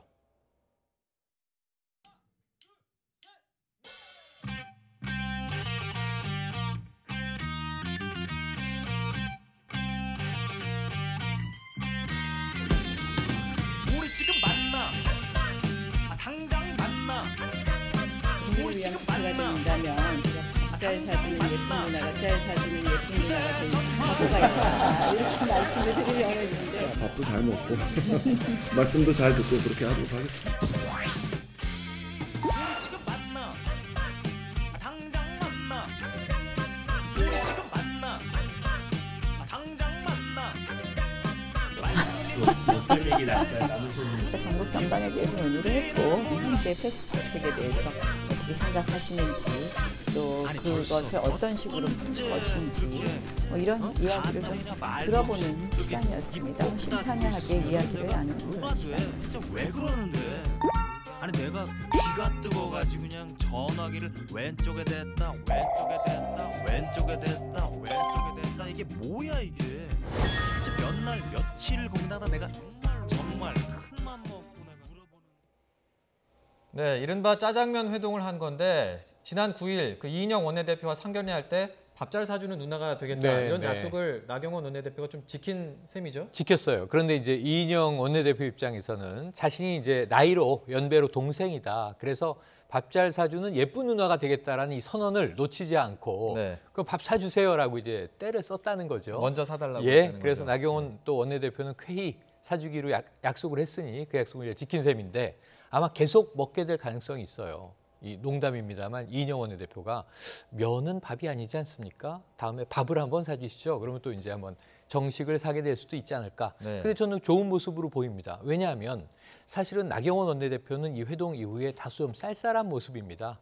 기본적인 원론적인 이야기만 확인을 했다. 근데 이인영 원내대표는 조금 허심탄회하게 이야기를 굉장히 풍부하게 나눴다. 이런 취지의 이야기를 했고 브레인스토밍도 했다. 브레인스토밍은 확정된 게 아니어도 아이디어 차원에서 여러 가지 이제 이 창의적이고 상상력에 기반한 이야기를 주고받는 거죠. 근데 그러한 나름 소중한 자리였다라고 또 평가를 한 거예요. 양쪽의 평가는 온도차가 있지만 그래도 이제 한 번 한 거 아니겠습니까? 이런 모임이라도 사적인, 개별적인, 비공식적인 모임이라도 잦아져야 한다. 이런 말씀 드리고 싶습니다. 배석 작업 없이 이제 만났기 때문에 어떤 좀 내밀한 이야기를 했을까 이런 게 굉장히 궁금한데 먼저 오늘 그 기자들에게 밝힌 내용을 직접 좀 들어보고 이야기 나눠보도록 하겠습니다. 들어보시죠. 뭐 전국 정상화에 대한 논의도 했습니다만 일단 기본적인 인식들을 서로 확인하는 그런 정도였고요. 사실상 뭐 이인영 대표가 뭐 혼자 모든 것을 결정할 수 있는 구조만은 아니라고 생각을 합니다. 특히 이제 지금 이 국면에서 청와대가 뭐 우리가 요구한 것 아닌데 청와대가 뭔가 청와대 입장에서 뭘 해결할 듯이 무슨 야당 대표 야당 대표와의 회동이라든지 또는 뭐 여야정 협의체를 던져놨었지 않습니까? 그래서 그에 관한 이야기도 좀 나누었습니다. 원내 교섭단체 중심으로 3당 중심으로 운영하자 이러니까 그게 고민스러운 거죠. 그러니까 그러면은 나머지 두 당은 빼자 이런 얘기잖아요. 그러니까 그 평론가님도 말씀해 주셨지만 어쨌든 기본적인 입장을 확인했다 이렇게 하더라도 이 자리 자체가 굉장히 좋은 신호로 볼 수 있다는 거죠. 그럼요. 본래 국회의원들은 수시로 인간적인 또 친밀감이 있고 또 교분이 있습니다. 왜냐하면 임기 4년을 다 같이 하면서 상임위도도 맞닥뜨리기도 하고 또 오고 가는데 다 인간적인 관계가 있거든요. 근데 이제 여야가 극한 대결을 할 경우에는 자기가 맡고 있는 직분이 있기 때문에 자주 못 만나는 거거든요. 그러나 당대표하고 원내대표는 좀 다릅니다. 원내대표는 수시로 원내대표 사이에 비공식적인 또 비공개적인 만남을 많이 갖습니다. 제가 알기로도. 왜냐하면 국회에서 실제로 법안을 상정하는 것, 그다음에 국회 의사 일정을 합의하는 것, 국회 회기의 시작과 끝에 대해서 원내대표가 모든 걸 다 합의해야 되거든요. 그러니까 공개적인 멘트나 공개적인 주장은 또 따로 있더라도 비공식적으로는 많은 만남을 하게 되는 게 원내대표 자리입니다. 그래서 원내대표로서 새로 취임한 이인영 원내대표에 대해서 나경원 대표가 밥 잘 사주는 예쁜 누나가 됐기 때문에 짜장면 사주는 건 뭐 지극히 당연한 거고 자연스러운 거라고 보고요. 네. 그러니까 공개적인 자기의 언술과 또 뒤에서 사실 비공개로 만나서 서로 간의 의견을 조율하는 것들은 국회에서 늘상 있는 것이기 때문에 이번에 짜장면 회동을 계기로 해서 여야 간에 꽉 막혀 있는 이 정국이 좀 풀릴 수 있는, 좀 숨통이 튈 수 있는 그런 공간이 열리길 바라고 네. 실제로 패스트트랙이나 아니면 뭐 여야정 협의체니 뭐 영수회담 이런 것들도 사실은 이렇게 원내대표들끼리 비공개적인 만남을 통해 가지고 상대방 속내를 알 수가 있는 거거든요. 그러니까 상대방의 속마음이 무엇인지를 알고 허심탄회하게 밖으로 새 나가지 않는다는 전제하에서 이야기들 교환할 수 있기 때문에 저는 첫 출발치고는 상당히 기대할 만하다. 아까 말씀하신 것처럼 짜장면에서 그치지 말고 탕수육도 먹고 밥도 좀 먹고 탕도 먹고 그랬으면 좋겠습니다. 네, 또 이제 조만간 만나지 않을까 뭐 이런 전망을 해볼 수가 있을 것 같은데 네. 지금 한국당이 이제 이 국회 정상화 그리고 국회로 돌아오는 뭐 선결 조건이라고 할까요? 그런 거와 관련해서 패스트트랙 지정 철회 네. 그리고 사과를 요구하고 있는데 이런 부분도 좀 얘기를 했을 것 같아요. 이런 부분 이야기를 많이 했을 겁니다. 그러니까 지금 나경원 원내대표는요. 원내대표지 않습니까? 네. 국회를 운영해야 된다는 아까 김 교수님 말씀이 너무 이제 정확하시고 지금 황교안 대표의 경우에는 원외 당대표입니다. 네. 장외투쟁에 집중할 수 있어요. 또 이제 어떤 면에서는 개인적으로 이제 대권 행보까지 가고 있다. 아니면 1년이 남은 내년 총선에 전쟁 드라이브를 걸었다. 이게 어쨌든 반정부 투쟁의 양상입니다. 하지만 원내대표는 입장이 좀 묘합니다. 원내에서도 해결할 문제는 해결하면서도 또 장외 집회는 지원을 하고 어찌 보면 지금 황교안 대표와 경쟁하다시피 또 거센 말들을 쏟아내고 있지 않습니까? 네. 그런데 지금 분위기가 너무 훈훈하면 나경원 원내대표는 장외에서 스텝이 꼬일 수가 있는 거예요. 그래서 지금 굉장히 강한 선을 그은 것이 패스트트랙 철회, 이게 과연 될까요? 자유한국당만 빼고 여야 사당이 바른미래당이 그런 내홍을 겪으면서 심겹게 올라갔는데 네. 이걸 철회한다? 쉽지 않죠. 그리고 패스트트랙을 또 이 진행한 것에 대해서 사과하라? 어찌 보면 지금 민주당은 지금 자유한국당 의원들을 국회 선진화법 위반으로 고발까지 해놓고 있는 상황 아니겠습니까? 그런데 이걸 사과를 우리가 받아야 되는데 사과를 왜 하지? 이런 문제가 또 부딪힌단 말이죠. 네. 그러니까 사실은 민주당이 받아들이기 어려운 선을 그었어요. 그럼에도 불구하고 저는 이 짜장면을 먹으면서 구애를 하는 입장은 이인영 원내대표입니다. 국회 열어야 된다. 어쨌든 정상화하자. 네. 자유한국당도 국민적인 비판을 면할 수 없다. 이런 이야기를 하면서 여러 가지 유인할 수 있는 명분, 어떤 명분을 주면은 들어오실 겁니까? 하는 이야기를 주고받았을 거예요. 네. 근데 이제 나경원 원내대표가 무엇 하나 컨펌했을 가능성은 낮아요. 그럼에도 불구하고 자 그럼 이런 조건이 필요하다, 저런 조건이 필요하다 이야기를 했을 거예요. 네. 거기에 대한 이야기는 이제 오프 더 리코드가 되겠습니다만 그럼에도 불구하고 어떤 조금은 접점에 근접했는지 이 대목이 중요하고요. 그럼에도 불구하고 공식적 표면적으로는 이 나경원 원내대표는 강하게 이 민주당이 받아들이기 어려운 선을 긋고 있다. 이것이 앞으로 평행선으로 갈 건지 네. 접점을 찾게 될 건지 언제 찾게 될 건지 귀추가 주목되는 대목입니다. 네. 네. 허심탄회한 대화를 나눴고 그다음에 아까 이인영 대표 말대로 브레인스토밍을 했다고 그러잖아요. 그렇죠. 그러니까 새로 만난 두 원내 사령탑이 정말 속에 있는 이야기를 다 한번 꺼내 본 거예요. 속에 있는 이야기라는 건 사실은 당의 공식 입장과 자기의 속마음이 다른 경우가 많습니다. 저도 이렇게 전해드린 그 뒷담화 이야기를 들어보면 속마음대로 서로 다를 수 있거든요. 답답함도 토로할 수 있고 이제 그런 내용이기 때문에 지금 말씀하신 꼬인 것들 풀려면 결국 패스트트랙 문제입니다. 근데 패스트트랙 문제를 한국당 입장은 당연히 사과와 철회를 요구하고 있지만 이 부분도 사실은 잘만 풀리면 유감 정도를 하고 철회는 아니지만 패스트트랙이 법안 통과를 강제하는 게 아니고 협상을 강제하는 거기 때문에 네. 한국당이 합의하는 한에 있어서만 통과를 하겠다라고 말을 하면 되는 거예요. 그러니까 그런 정도의 사실은 좀 융통성 있는 사실 합의도 나올 수 있는 것이기 때문에 기대를 좀 해볼 수 있고 그다음에 원내대표이기 때문에 여야정 상설협의체가 원내대표 회동이지 않습니까? 네, 그렇죠. 그러면 여야정 상설협의체도 지금 한국당 공개적으로는 3당만 하자고 지금 제안을 던져놓은 상태이기 네. 때문에 지금 아까 이인영 원내대표 이야기하듯이 이게 3당으로 하면 좀 어렵지 않겠냐 이야기하지만 이것도 좀 서로 주고받기가 가능한 또 카드가 될 수 있는 거거든요. 그런 등등을 생각하고 그다음에 추경 또 예산 통과해야 되고요. 그러면 이인영 원내대표가 좀 받을 거 나경원 원내대표가 받을 걸 생각하면 또 적당한 선에서 정치라는 건 타협의 예술이기 때문에 또 생길 수 있는 공간도 있다고 봐요. 그래서 짜장면 먹고 탕수육 먹고 점심 먹어가면서 서로 간에 강하게 내뱉어 있는 마지노선은 우리가 더 인정한다 하더라도 그것들을 서로 양보할 수 있는 선에서 타협 가능한 절충점을 찾을 수도 있다. 저는 그래야만 또 국회가 정상화될 수 있고 국민들도 그래야만 마음 놓고 또 민생에 대해서 좀 우리가 관심을 가질 수 있지 않을까 생각합니다. 네, 말씀하신 그 여야정 상설협의체 3당만 참여하는 걸 놓고 그 나경원 원내대표가 계속 이거를 주장을 하고 있는데 오늘도 관련해서 또 이야기를 했거든요. 그 어떤 이야기를 했는지 좀 잠깐 들어보고 또 이야기 나눠보도록 하겠습니다. 들어보시죠. 원내 교섭단체 3당 여야정 협의체는 극구 거부하고 자신들에게 유리한 5당 범여권 협의체를 고집하고 있습니다. 그런 기준이라면 지금 국회 내에 있는 민중당과 대한애국당은 왜 포함 안 시키는지 묻고 싶습니다. 패스트트랙 정국을 풀기 위한 것이 이번에 대통령께서 국회의 제 정당을 만나는 것일 겁니다. 그것을 풀려고 하는 것이 진정한 의도라면 당연히 교섭단체 대표들과 만나는 그런 여야정이 되어야 할 것입니다.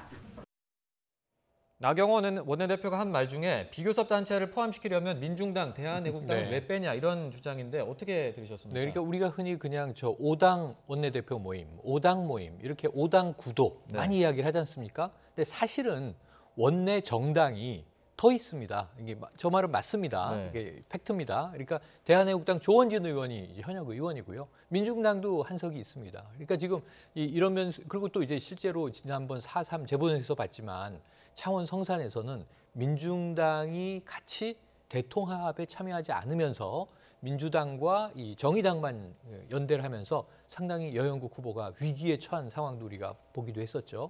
그러니까 그때는 또 나경원 원내대표는 대한애국당까지 0.9%를 가져왔으면 우리 당이 이겼을 것이다. 이런 또 아쉬움을 토로하기도 했었죠. 그러니까 역학구도 내에는 다른 정당들도 존재해요. 그럼에도 불구하고 그러니까 문제는 이제 사실 어찌 보면 좌우 스펙트럼으로 보면 대한애국당과 민중당이 가장 서로 다른 양극단에 있는 당일 거예요. 그래서 어찌 보면 이 원내 교섭단체라기보다는 당적을 가지고 있는 개별적인 의원으로 이제 취급하는 경우가 많아서 거의 무소속 취급을 받아왔던 것도 사실입니다. 그러니까 저 말은 범연을 넓히면 맞는데 문제는 뭐냐면 나경원 대표가 저 말을 한 이유가 대한애국당과 민중당까지도 비교섭 단체로 그러면 여야정 상설협의체에 참여해야 된다는 의미가 아니라 이 민주평화당과 정의당을 걸러내기 위한 예로 저 예를 든 거예요. 그러니까 팩트는 맞는데 이 비유의 본뜻은 오히려 교섭단체 3당만 모여야 하고 나머지 비교섭단체들은 따로 취급을 해야 한다라고 오히려 선의 폭을 좁히는 발언에 인용된 사례들이에요. 그러면서 저는 목적 자체는 좋지가 않다. 왜냐하면 이런 얘기를 했어야죠. 그럼 우리가 7당 모임으로 갑시다. 5당 모임이 아니라. 한석이 있어도 원내 정당은 다 함께 모입시다. 라고 이야기를 했으면 이게 통큰 제안이 되는 건데 역으로 오히려 나머지들을 다 쳐버리고 최소한 20석 이상 교섭단체인 3당만 모이자라고 하는 것은 사실은 황교안 대표가 지금 대통령과 독대 영수회담을 요구하고 있잖아요. 사실은 거대 양당, 여당과 제1야당만 가는데 바른미래당까지는 그래도 이 배제할 기준 명분이 좀 애매한 거죠. 사실은 양당 구도로 가자라고 하는 이제 취지, 흐름의 다름 아닌 것 아닌가 이렇게 해석이 가능한 대목입니다. 그런데 지금 여야정 그 상설협의체 3당만 참여를 시키자는 게 사실 그 청와대는 거절 의사를 밝혔다고 해석할 수가 있잖아요. 그런데 아까도 말씀해 주셨지만 이인영 원내대표 같은 경우는 그 고민된다라는 표현이 그래도 좀 가능성은 열어두고 있는 게 아닌가 싶은데. 저도 그게 가능성은 지금 완전히 배제됐다고 보지는 않습니다. 왜냐하면 저도 그 지난해 지방선거 때 서울시장 선거에서 TV 토론 좀 관여해 봤는데 똑같은 거예요. TV 토론에도 여론조사에서 일정 지지율 이상 나온 후보만 초청하는 게 또 관례가 될 수도 있고 그러면 군수 후보들은 왜 우리는 빼냐라고 또 항의할 수도 있는 거거든요. 그러면 방송사마다 기준을 달리하면 되는 겁니다. 여론조사에서 상시적으로 10% 이상 나온 후보들 빅3만 초청해서 하겠다. 그 할 말이 있는 거예요. 그리고 후보를 낸 모든 후보를 다 초청해서 후보로 하겠다. TV 토론을 하겠다 할 말이 있는 거거든요. 그러니까 이것은 저는 운영의 묘하고 모양새를 좀 차리면 된다고 봅니다. 그러니까 5당으로 할 거냐 3당으로 할 거냐 또 7당까지 이야기를 할 수 있다고 보는데 이건 저는 대통령과 아니면 여당이 좀만 마음을 풀면 저는 그렇게 할 수 있다고 봅니다. 투트랙으로 이번에 그 5당 대표 등도 황교안 대표가 1대1로 먼저 하자고 그러니까 청와대가 그럼 좋다. 5당 대표를 한 다음에 1대1 하자고 했잖아요. 네. 또 똑같이 여야정 상설협의체도 저는 5당 하자 또 3당 하자 서로 기싸움 하지 말고 3당 먼저 하고 다음에 또 대통령이 또 나머지 2당과 같이 모이면 되지 않겠습니까? 그러니까 대통령, 그다음에 민주당, 그다음에 처음에 한국당, 바른미래당이 먼저 모이고 그다음 또 대통령, 민주당, 그다음에 평화당, 정의당이 모이면 되는 거 아니겠습니까? 그런 식의 저는 운영의 묘를 살린다고 한다면 꽉 막힌 지금 국회 그리고 3월, 4월, 5월 지금 3달째 문 열어놓고 아무 일도 하지 않고 있는 국회가 일을 좀 하게 하려면 저는 여당도 그런 생각이 좀 아이디어를 내서 고집만 할 게 아니라 좀 야당도 마찬가지고 서로 간에 좀 양보 가능하고 좀 모양새를 차려서 체면을 좀 차릴 수 있다면 투트랙은 얼마든지 할 수 있고 사실은 이 부분은 조금만 양보하면 서로 납득이 가능한 이야기거든요. 세 당이 모이나 5당이 모이나 세 당이 2번 모이나 뭐가 다르겠습니까? 실질적인 내용이 중요한 거 아니겠습니까? 방법이 없는 게 아니다 이런 그럼요. 말씀이신데 그 아까도 그 일하지 않는 국회를 말씀해 주셨는데 이인영 원내대표가 오늘 그 이번 주 안에는 이 국회 정상화하고 추경 처리해야 된다. 이 추경안 다뤄야 된다 이런 얘기를 했거든요. 이번 주로 시기를 좀 특정한 이유가 있을까요? 여당은 지금 절박합니다. 사실은 이 홍남기 경제부총리도 같은 언급을 했어요. 추경이 6월로 넘어가면 문제가 생길 수 있다. 추경은 그 지금 6.7조 편성돼 있거든요. 이 안에서 2.2조, 그러니까 2조 2천억 원은 미세먼지 대책이고 나머지는 다 민생, 일자리, 복지 여러 가지 현안들이 뒤섞여 있습니다. 그런데 문제는 이게 6월로 넘어가게 되면 집행 자체는 하반기로 간다는 얘기죠. 사실상. 그러면 지금 이 급박한 거는 정부예요. 그리고 이 정부를 지원해야 되는 여당 입장에서 국회에서 추경 처리를 해줘야만 이 정부가 하고자 하는 일들을 추진할 수 있어요. 그런데 이 안에서 일부 최근에 뭐 강원 산불이라든가 재난지역 선포와 관련된 이제 지원들은 자유한국당도 필요하다라고 인정을 했어요. 근데 그건 아주 미미한 부분이고 추경 전체에 대해서 다시 뜯어봐야 한다. 지금 일부 말씀드렸던 재난지역에 대한 지원이라든가 이런 걸 빼고는 다 총선용 예산이다. 어찌 보면 선심성 예산이다. 과거에 이렇게 표현했었죠. 그런 이제 시각으로 지금 해석을 하고 있는 겁니다. 그러니까 자유한국당은 추경이 급하지 않은 것이고 제1야당 입장에서 지금 정부와 여당은 이 추경이 급박한 것이고 그럼 이제 이번 주에 국회를 정상화해야 5월 내에 그래도 이제 그리고 또 5월 말에요. 지금 이 예결특위가 끝납니다. 그러면 이제 위원들을 재편성해야 되는 상황이에요. 그럼 다시 또 처음부터 예산을 들여다봐야 되는 좀 난감한 상황이 있어요. 그래서 지금 정부 여당 입장에서 5월 내로 추경 문제를 좀 꺾고 부러뜨리고 넘어가고 싶다라고 하는 강한 의지인데 자유한국당이 지금 5월 내 국회 정상화에 응할 것인가 이게 쉽지가 않은 것이 오는 주말이 5.18이지 않습니까? 지금 또 광주에 황교안 대표 가겠다고 하는 것이지 않습니까? 그러니까 장외 집회에서의 이 자유한국당의 스탠스 때문에 지금 원내에 들어오는 명분을 여야정 상설협의체라든가 대통령과의 뭐 3당 대표 회동이 이제 성사된다 하더라도 이것들이 지금 장외 집회와 맞물리면서 자유한국당이 국회 정상화에 협조할 것인가, 5월 내로 협조할 것인가 이것은 지금 쉽지는 않아 보이는 게 현실입니다. 이게 그 아까도 말씀해 주셨지만 한국당에서 지적하는 게 그 재난 추경은 일부고 나머지는 이제 정치적 목적이 있는 거다. 그러면 이거를 국회 들어와서 심사를 하면서 문제 제기를 할 수도 있는 거 아닙니까? 그럼 그러니까 지난해 추경도 마찬가지였습니다. 지난해 추경도 했었거든요. 그러면 그때도 이제 일자리, 그다음에 또 복지 뭐 이런 것들 등등해서 이제 사실 추경을 요구를 한 것이고 그러면 야당은 거기에 들어와서 불필요한 것들은 빼면 되는 것이고요. 또 필요한 야당에 봤을 때 필요한 것들이 있으면 또 추가적으로 요구하면 되는 거거든요. 그래서 사실 실제 조정이 있었어요. 그러니까 그런 것들을 보면 지금 한국당이 무조건 장애투쟁에 끝까지 갈 수밖에 있는 상황은 아닐 겁니다. 지금 장애투쟁 하더라도 어떻든 회군을 해서 지금 들어와야 되는 출구 전략이 필요할 거고 나경원 원내대표 또 원내대표이기 때문에 계속 원내를 또 벗어나서 바깥에 있을 수는 없는 거 아니겠습니까? 그럼 들어와야 되는데 아까 말씀하신 것처럼 이인영 원내대표랑 짜장면도 먹고 그다음에 5당이 할 것이나 3당이 할 것이나 여야정 상생협치도 좀 아이디어를 좀 내고 그다음에 서로 주고받기가 가능한 것들이 있다고 저는 봐요. 패스트트랙에 대한 유감 표명과 일정한 한국당 합의라고 하는 원칙을 다시 한번 민주당이 좀 확인해 주는 절차가 좀 있으면 되는 것이고 추경안 예산에 그러면 한국당이 들어가 심사를 하겠다. 이 정도면 사실은 국민들이 봤을 때는 납득 가능한 이야기들이고 여나 야나 크게 뭐 그 양보 안 하면서 자기 체면을 차리면서 들어갈 수 있는 거거든요.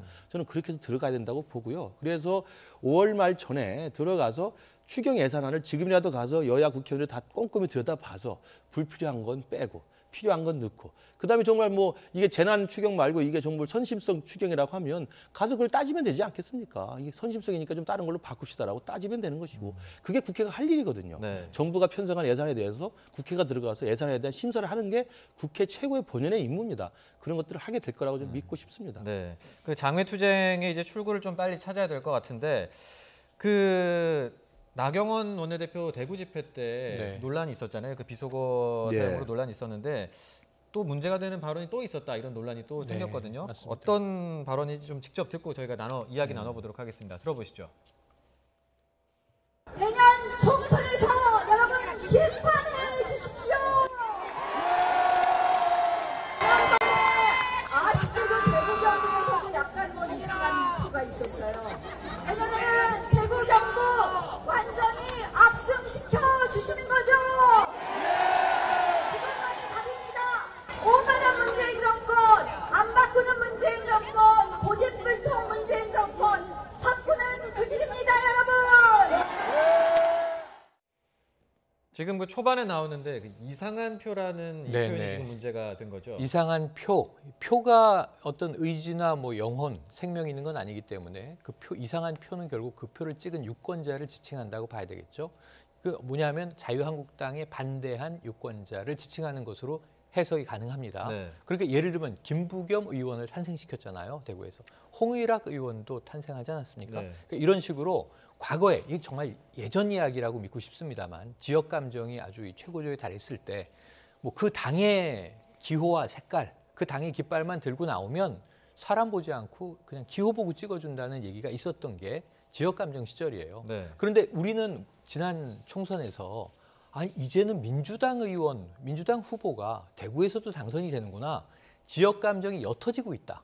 그리고 이정현 의원이 호남에서 새누리당 후보로 당선이 되는구나. 네. 지역 감정이 옅어지고 있다. 이걸 좋은 시그널로 해석을 해왔어요, 지금까지. 근데 이것을 그 현장에 가서 마치 우리 당에 반대한 유권자들은 이상한 표를 찍은 이상한 사람들이라고 치부를 한 셈이 된 겁니다. 그러니까 이 대목을 듣고 저는 또 정진석 의원이 그냥 소환이 되는데요. 제 기억 속에서. 뭐냐면 김현철 통일부 장관 후보자 시절 인사청문회에서 정상 아니다 이런 발언 하지 않았습니까? 그러니까 예를 들면 나와 뜻이 같으면 정상, 노멀이고 나와 이제 생각이 다르면 그 비정상이고 지금 이런 식으로 흘러가면 안 되는 거잖아요. 네. 민주주의 이야기를 하잖아요. 그러니까 저 얘기를 하면은 황교안 대표가 최근에 이해찬 대표가 민주당 내 당협위원장 모임에서 우리 총선에서 한 260석 얻어야 되는 거 아닙니까? 이 분위기를 고치시키기 위해서 던진 말인데 네. 이걸 갖다가 독재라고 비판을 했단 말이에요. 300석 의원이 있는 국회에서 260석을 민주당이 갖고 간다고 하면 독재 아닙니까? 이거는 가정으로 이야기한 것이 현재 독재는 아니잖아요. 미래에 이러고 싶다라는 희망사항인 거지. 네. 똑같이 지금 이건 과거에 표를 찍은 유권자는 현존하는 유권자들입니다. 이분들을 향해서 이상한 표라고 지칭을 한 것은 비하가 돼버리는 거죠. 최근에 그 문제가 됐던 비속어 사용도 네. 여성 비하 논란에 휩싸였던 것 아니겠습니까? 그래서 아무리 장외 집회라 분위기가 고조돼 있고 마치 다 우리 편처럼 저 상황이 보인다 하더라도 언론이 지켜보고 있고 반대하는 시민들도 지켜보고 있고 이런 상황에서 과도한 발언인 것은 사실로 보입니다. 네, 그러니까 뭐 실언으로 계속 관심을 받고 있는데 그 나경원 원내대표의 지역구가 서울 동작을인데 여기 현수막이 하나 걸렸거든요. 네. 그 이번에 자꾸 네. 실언이 나오니까 이걸 지적하는 내용인데 좀 사진을 보면서 저희가 네. 말씀을 드리겠습니다. 네, 지금 보고 계신 저 내용인데 보면 저 주어 없음이라는 네, 표현이 네. 좀 눈에 띄는 것 같아요. 어떤 의미일까요? 저게 이제 그 나경원 의원이 지금 지역구로 있는 동작에 이제 민주당, 그러니까 경쟁 상대죠. 민주당의 지금 지역위원장 명의로 현수막을 건 건데요. 네. 이제 지금 논란이 되고 있는 그 지난 그 장애 집회, 대구 장애 집회에서 이제 말 논란, 그것을 이제 저는 겨냥한 것으로 보이는데 저 주어 없음이라고 한 건 지금 나경원 의원의 전 행적을 좀 비꼰 겁니다. 예를 들면 2007년 당시 이명박 당시 대선 후보 시절에 네. 이명박 후보 캠프의 대변인을 맡았었는데 당시 BBK 논란이 심하지 않았습니까? BBK가 이명박 당시 후보 거다 아니다 논란이 많았는데 그때 BBK 논란을 입증해 준 듯한 동영상이 돌았었습니다. 광운대 그 강의 동영상이라고 그래서 그때 이명박 당시 후보가 내가 만들었다고 이야기를 했는데 내가란 단어는 없이 만들었다, 설립했다는 이야기가 계속 나왔었어요. 네. 그러니까 그게 자 누가 봐도 이제 이명박 전 대통령이 만들었던 걸로 돼 있었는데 그때 나경원 선거 캠프 대변인은 명 논평을 하나 냈죠. 주어가 없으니까 확인할 수 없다 이렇게 돼 있었거든요. 네. 그러니까 사실 어찌 보면 굉장히 억지스러운 논평을 그때 내서 주어 없다고 하는 그 논평이 그 대변인 논평사는 굉장히 회자가 됐었던 건데 그거를 이제 그대로 따와가지고 그 나경원 원내대표 이번 대구에서의 막말을 직접 쓰지 않고도 그냥 막말만 하고 주어 없음이라고 하니까 충분히 나경원 원내대표의 과거 행적을 그대로 차용하면서 지난주에 대구에서의 막말 논란을 그대로 겨냥한 듯한 그런 아마 상대당 후보의 사전 총선용 지금 현수화이 아닌가 싶습니다. 벌써 동자가 지금 벌써 총선 연기로 뜨거울 것 같습니다. 그런 것 같네요. 네. 예. 저희가 지금 이제 정치권 이야기를 하고 있었는데 앞서 그 서울 버스 노조 노사 협상 상황을 좀 속보 관련해서 좀 전해드려야 될 것 같아서요. 저희 취재 기자 연결해서 자세한 내용 좀 들어보겠습니다. 그 서울 버스의 최종 노사 협상이 결렬 위기를 맞고 있다고 하는데 노조 측이 협상장을 떠났다고 하거든요. 이상순 기자, 네, 나와 계시죠? 네, 서울지방노동위원회에 나와 있습니다. 네, 노조가 협상장을 떠났다는데 자세한 내용 전해주시죠. 예, 잠시 전 10시 15분쯤에 서울버스 노사의 2차 조정회의가 속개됐었는데요. 이 자리에서 사측인 서울시 버스운송사업조합은 현실적으로 여력이 없다면서 임금 인상 자체에 대해서 명확한 입장을 밝히지 않았습니다. 그러자 노조는 사측의 무성의한 협상 태도를 강력히 비난하면서 조정회의장을 박차고 떠났습니다. 지난해 11월부터 임금 협상을 진행했는데 지금까지 10번이 넘는 협상을 진행하면서 사측이 단 한 차례도 임금 인상을 수용하지 않았다는 겁니다. 그 전에 서울시의 비상대책반이 협상장에 도착을 해서 뭔가 좀 협상에 진전이 있지 않을까 이런 기대가 나왔던 것 같았는데 어떻습니까? 네, 오늘 8시 반쯤에 서울시에서 교통기획관 등 관계자들이 서울지방노동위원회에 도착을 했는데요. 정확한 내용은 알려지지 않았습니다만 서울시는 한 2% 정도의 임금 인상안을 노사 양측에 제시한 것으로 전해졌습니다. 그러나 이 같은 임금 인상안에 대해서 사측이 조정회의장에서도 여력이 없다고 난색을 표했습니다.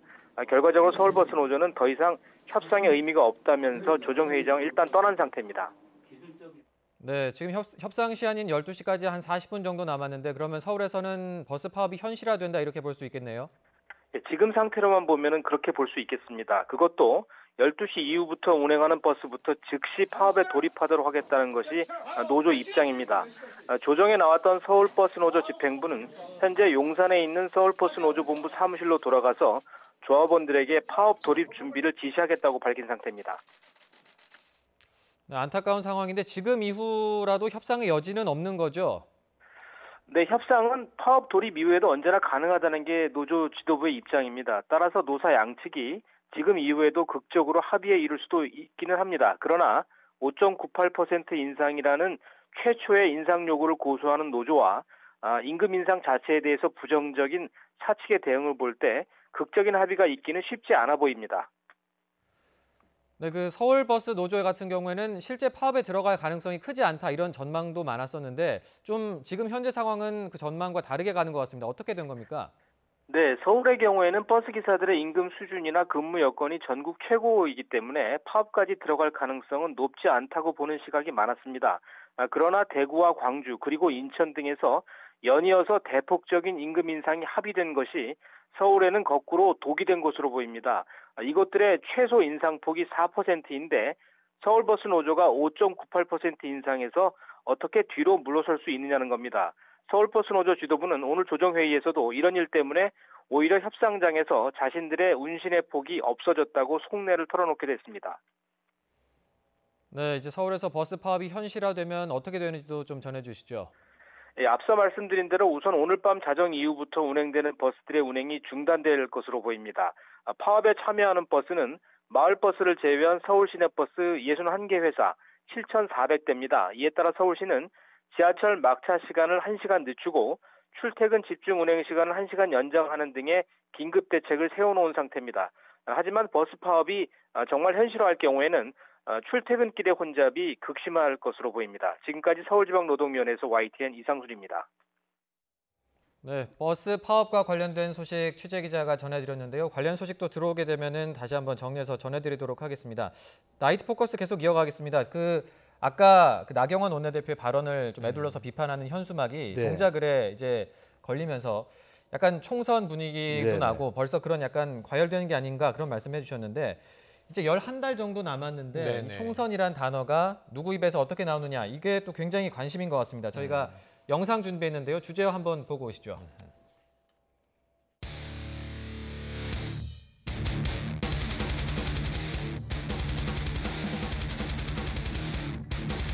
지금 뭐 당 안에 저는 친문 비문이 있다고는 보지는 않습니다. 총선 승리라고 하는 대의 앞에서 모두 국민들 앞에 겸허하게 원팀이 돼서 갈 거라고 생각을 합니다. 저는 당에 헌신을 하러 온 것이지 재정치를 하러 온 게 아닙니다.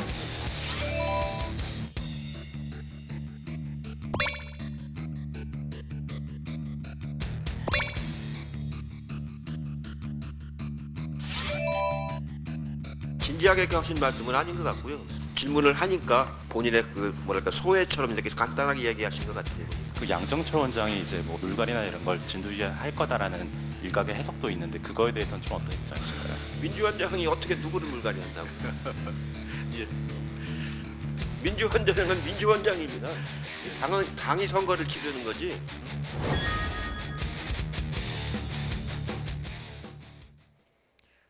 문재인 대통령의 복심 이렇게 꼽히는 양정철 민주연구원장이 오늘 처음으로 출근을 했습니다. 맞습니다. 하면서 이제 총선 승리를 위한 원팀 이런 이야기를 했는데 네.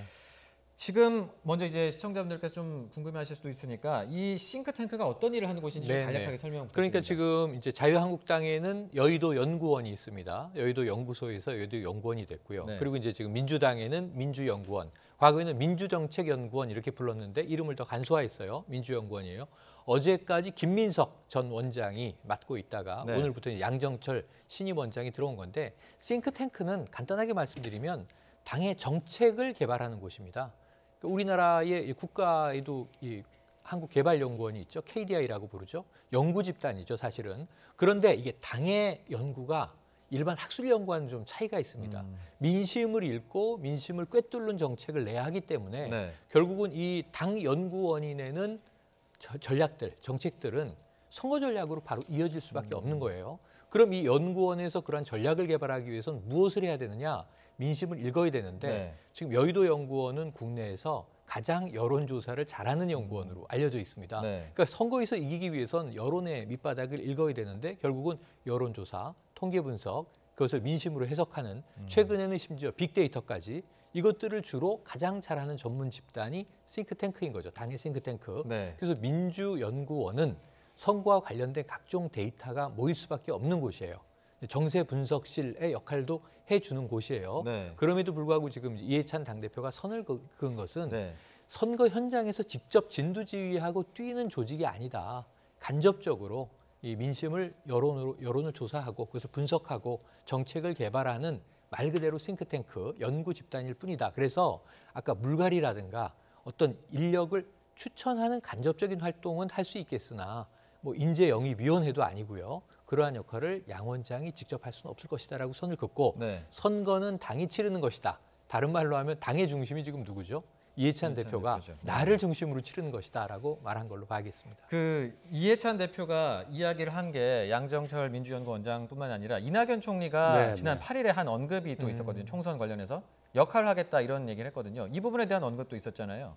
그러니까 지금 이낙연 총리도 사실은 슬슬 이제 움직일 시기가 됐죠. 왜냐하면 지금 문재인 정부 초반 임기에 지금 총리를 지금 무난하게 하고 있기 때문에 끝까지 갈 수 있는 건 아니지 않겠습니까? 그러면 이제 임기 중반 넘어서서는 사실 이제 자리를 좀 비워줄 또 필요가 있을 텐데. 네. 그리고 지금 가장 중요한 건 여론조사 했을 때 차기 대선 후보군에서 범여권에 지금 1, 2를 계속 달리고 있지 않습니까? 그렇기 때문에 이낙연 현 총리로서는 대권 행보를 의식한 내년 총선에서 역할에 대해서는 고민이 있을 겁니다. 네. 실제로 있을 수밖에 없을 겁니다. 그렇기 때문에 내년 총선에서 그럼 역할을 어떻게 할 거냐. 다양한 이야기들이 이제 본인 이야기는 아니지만 주위에서 나오고 있는 게 중요한 험지에 가서 큰 상대를 싸워가지고 이기고 돌아와야 된다는 이야기도 네. 있고 아니면 당의 선대위원장 역할을 맡아서 전국을 돌아다니면서 당 선거를 도와야 한다는 이야기도 있고요.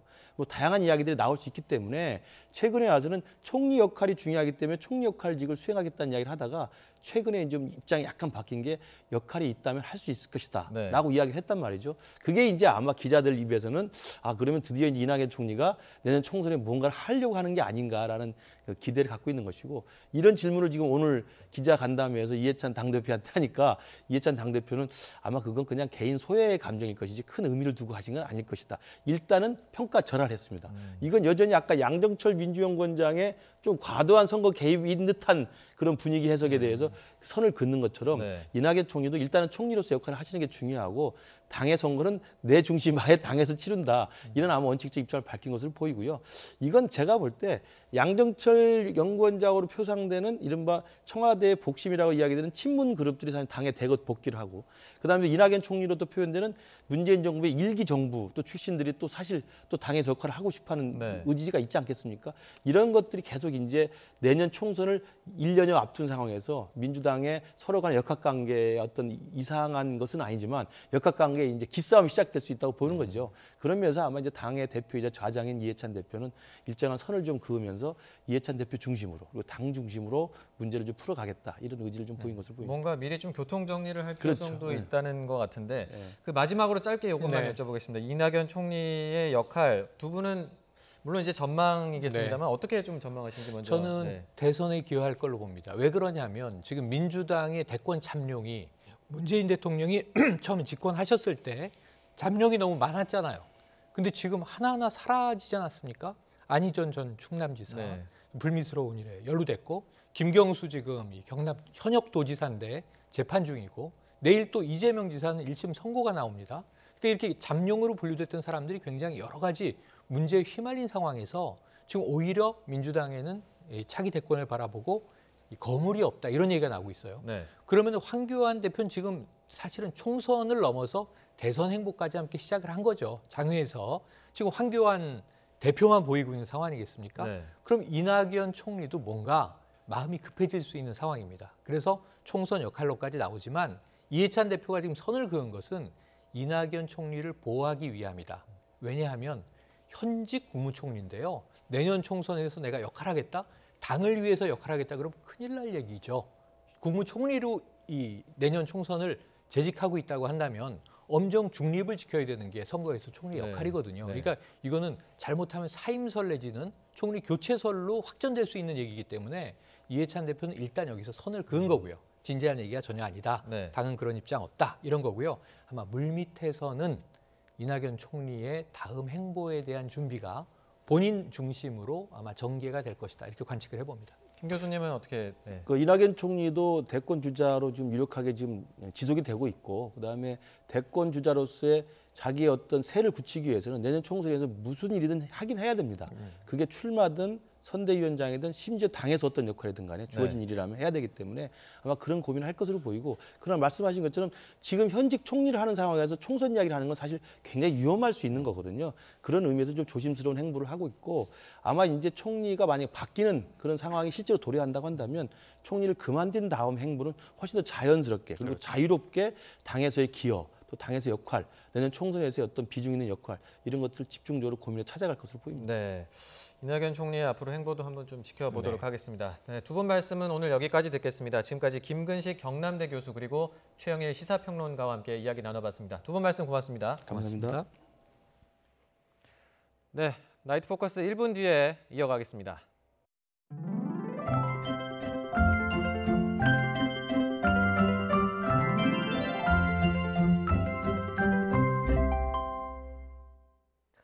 내일 장시간 바깥 활동하시는 분들은 부채나 손 선풍기를 챙기셔야겠습니다. 오늘도 서울 낮 기온이 26.9도, 대전 28.3도까지 오르며 초여름처럼 더웠는데요. 내일은 오늘보다 더 덥습니다. 내일 서울 낮 기온이 28도, 대전 29도까지 오르는 등 7월 중순의 여름 더위가 기승을 부리겠습니다. 또 맑은 날씨 속에 자외선이 무척 강해질 것으로 보입니다. 외출하시는 분들은 자외선 차단제 꼼꼼히 발라주시기 바랍니다. 내일 대체로 맑겠지만 영남 내륙에는 대기 불안정으로 오후 한때 천둥과 번개를 동반한 소나기가 쏟아지겠습니다. 또 수도권과 충청 지역은 오전 한때 미세먼지 농도가 나쁨 수준까지 오르겠습니다. 내일 아침 기온 오늘과 비슷하거나 조금 높겠습니다. 서울 15도, 대전 16도, 광주 17도, 부산 17도로 예상됩니다. 낮 기온도 오늘과 비슷하거나 조금 높겠습니다. 서울 28도, 대전 29도, 광주 29도, 부산 25도로 예상됩니다. 앞으로 기온이 점점 더 오릅니다. 특히 금요일에는 서울 낮 기온이 30도까지 오르는 등 한여름 더위가 기승을 부릴 것으로 전망됩니다. 지금까지 날씨 정보였습니다. 화요일 밤 뉴스나이트 마칩니다. 함께해 주신 여러분 고맙습니다.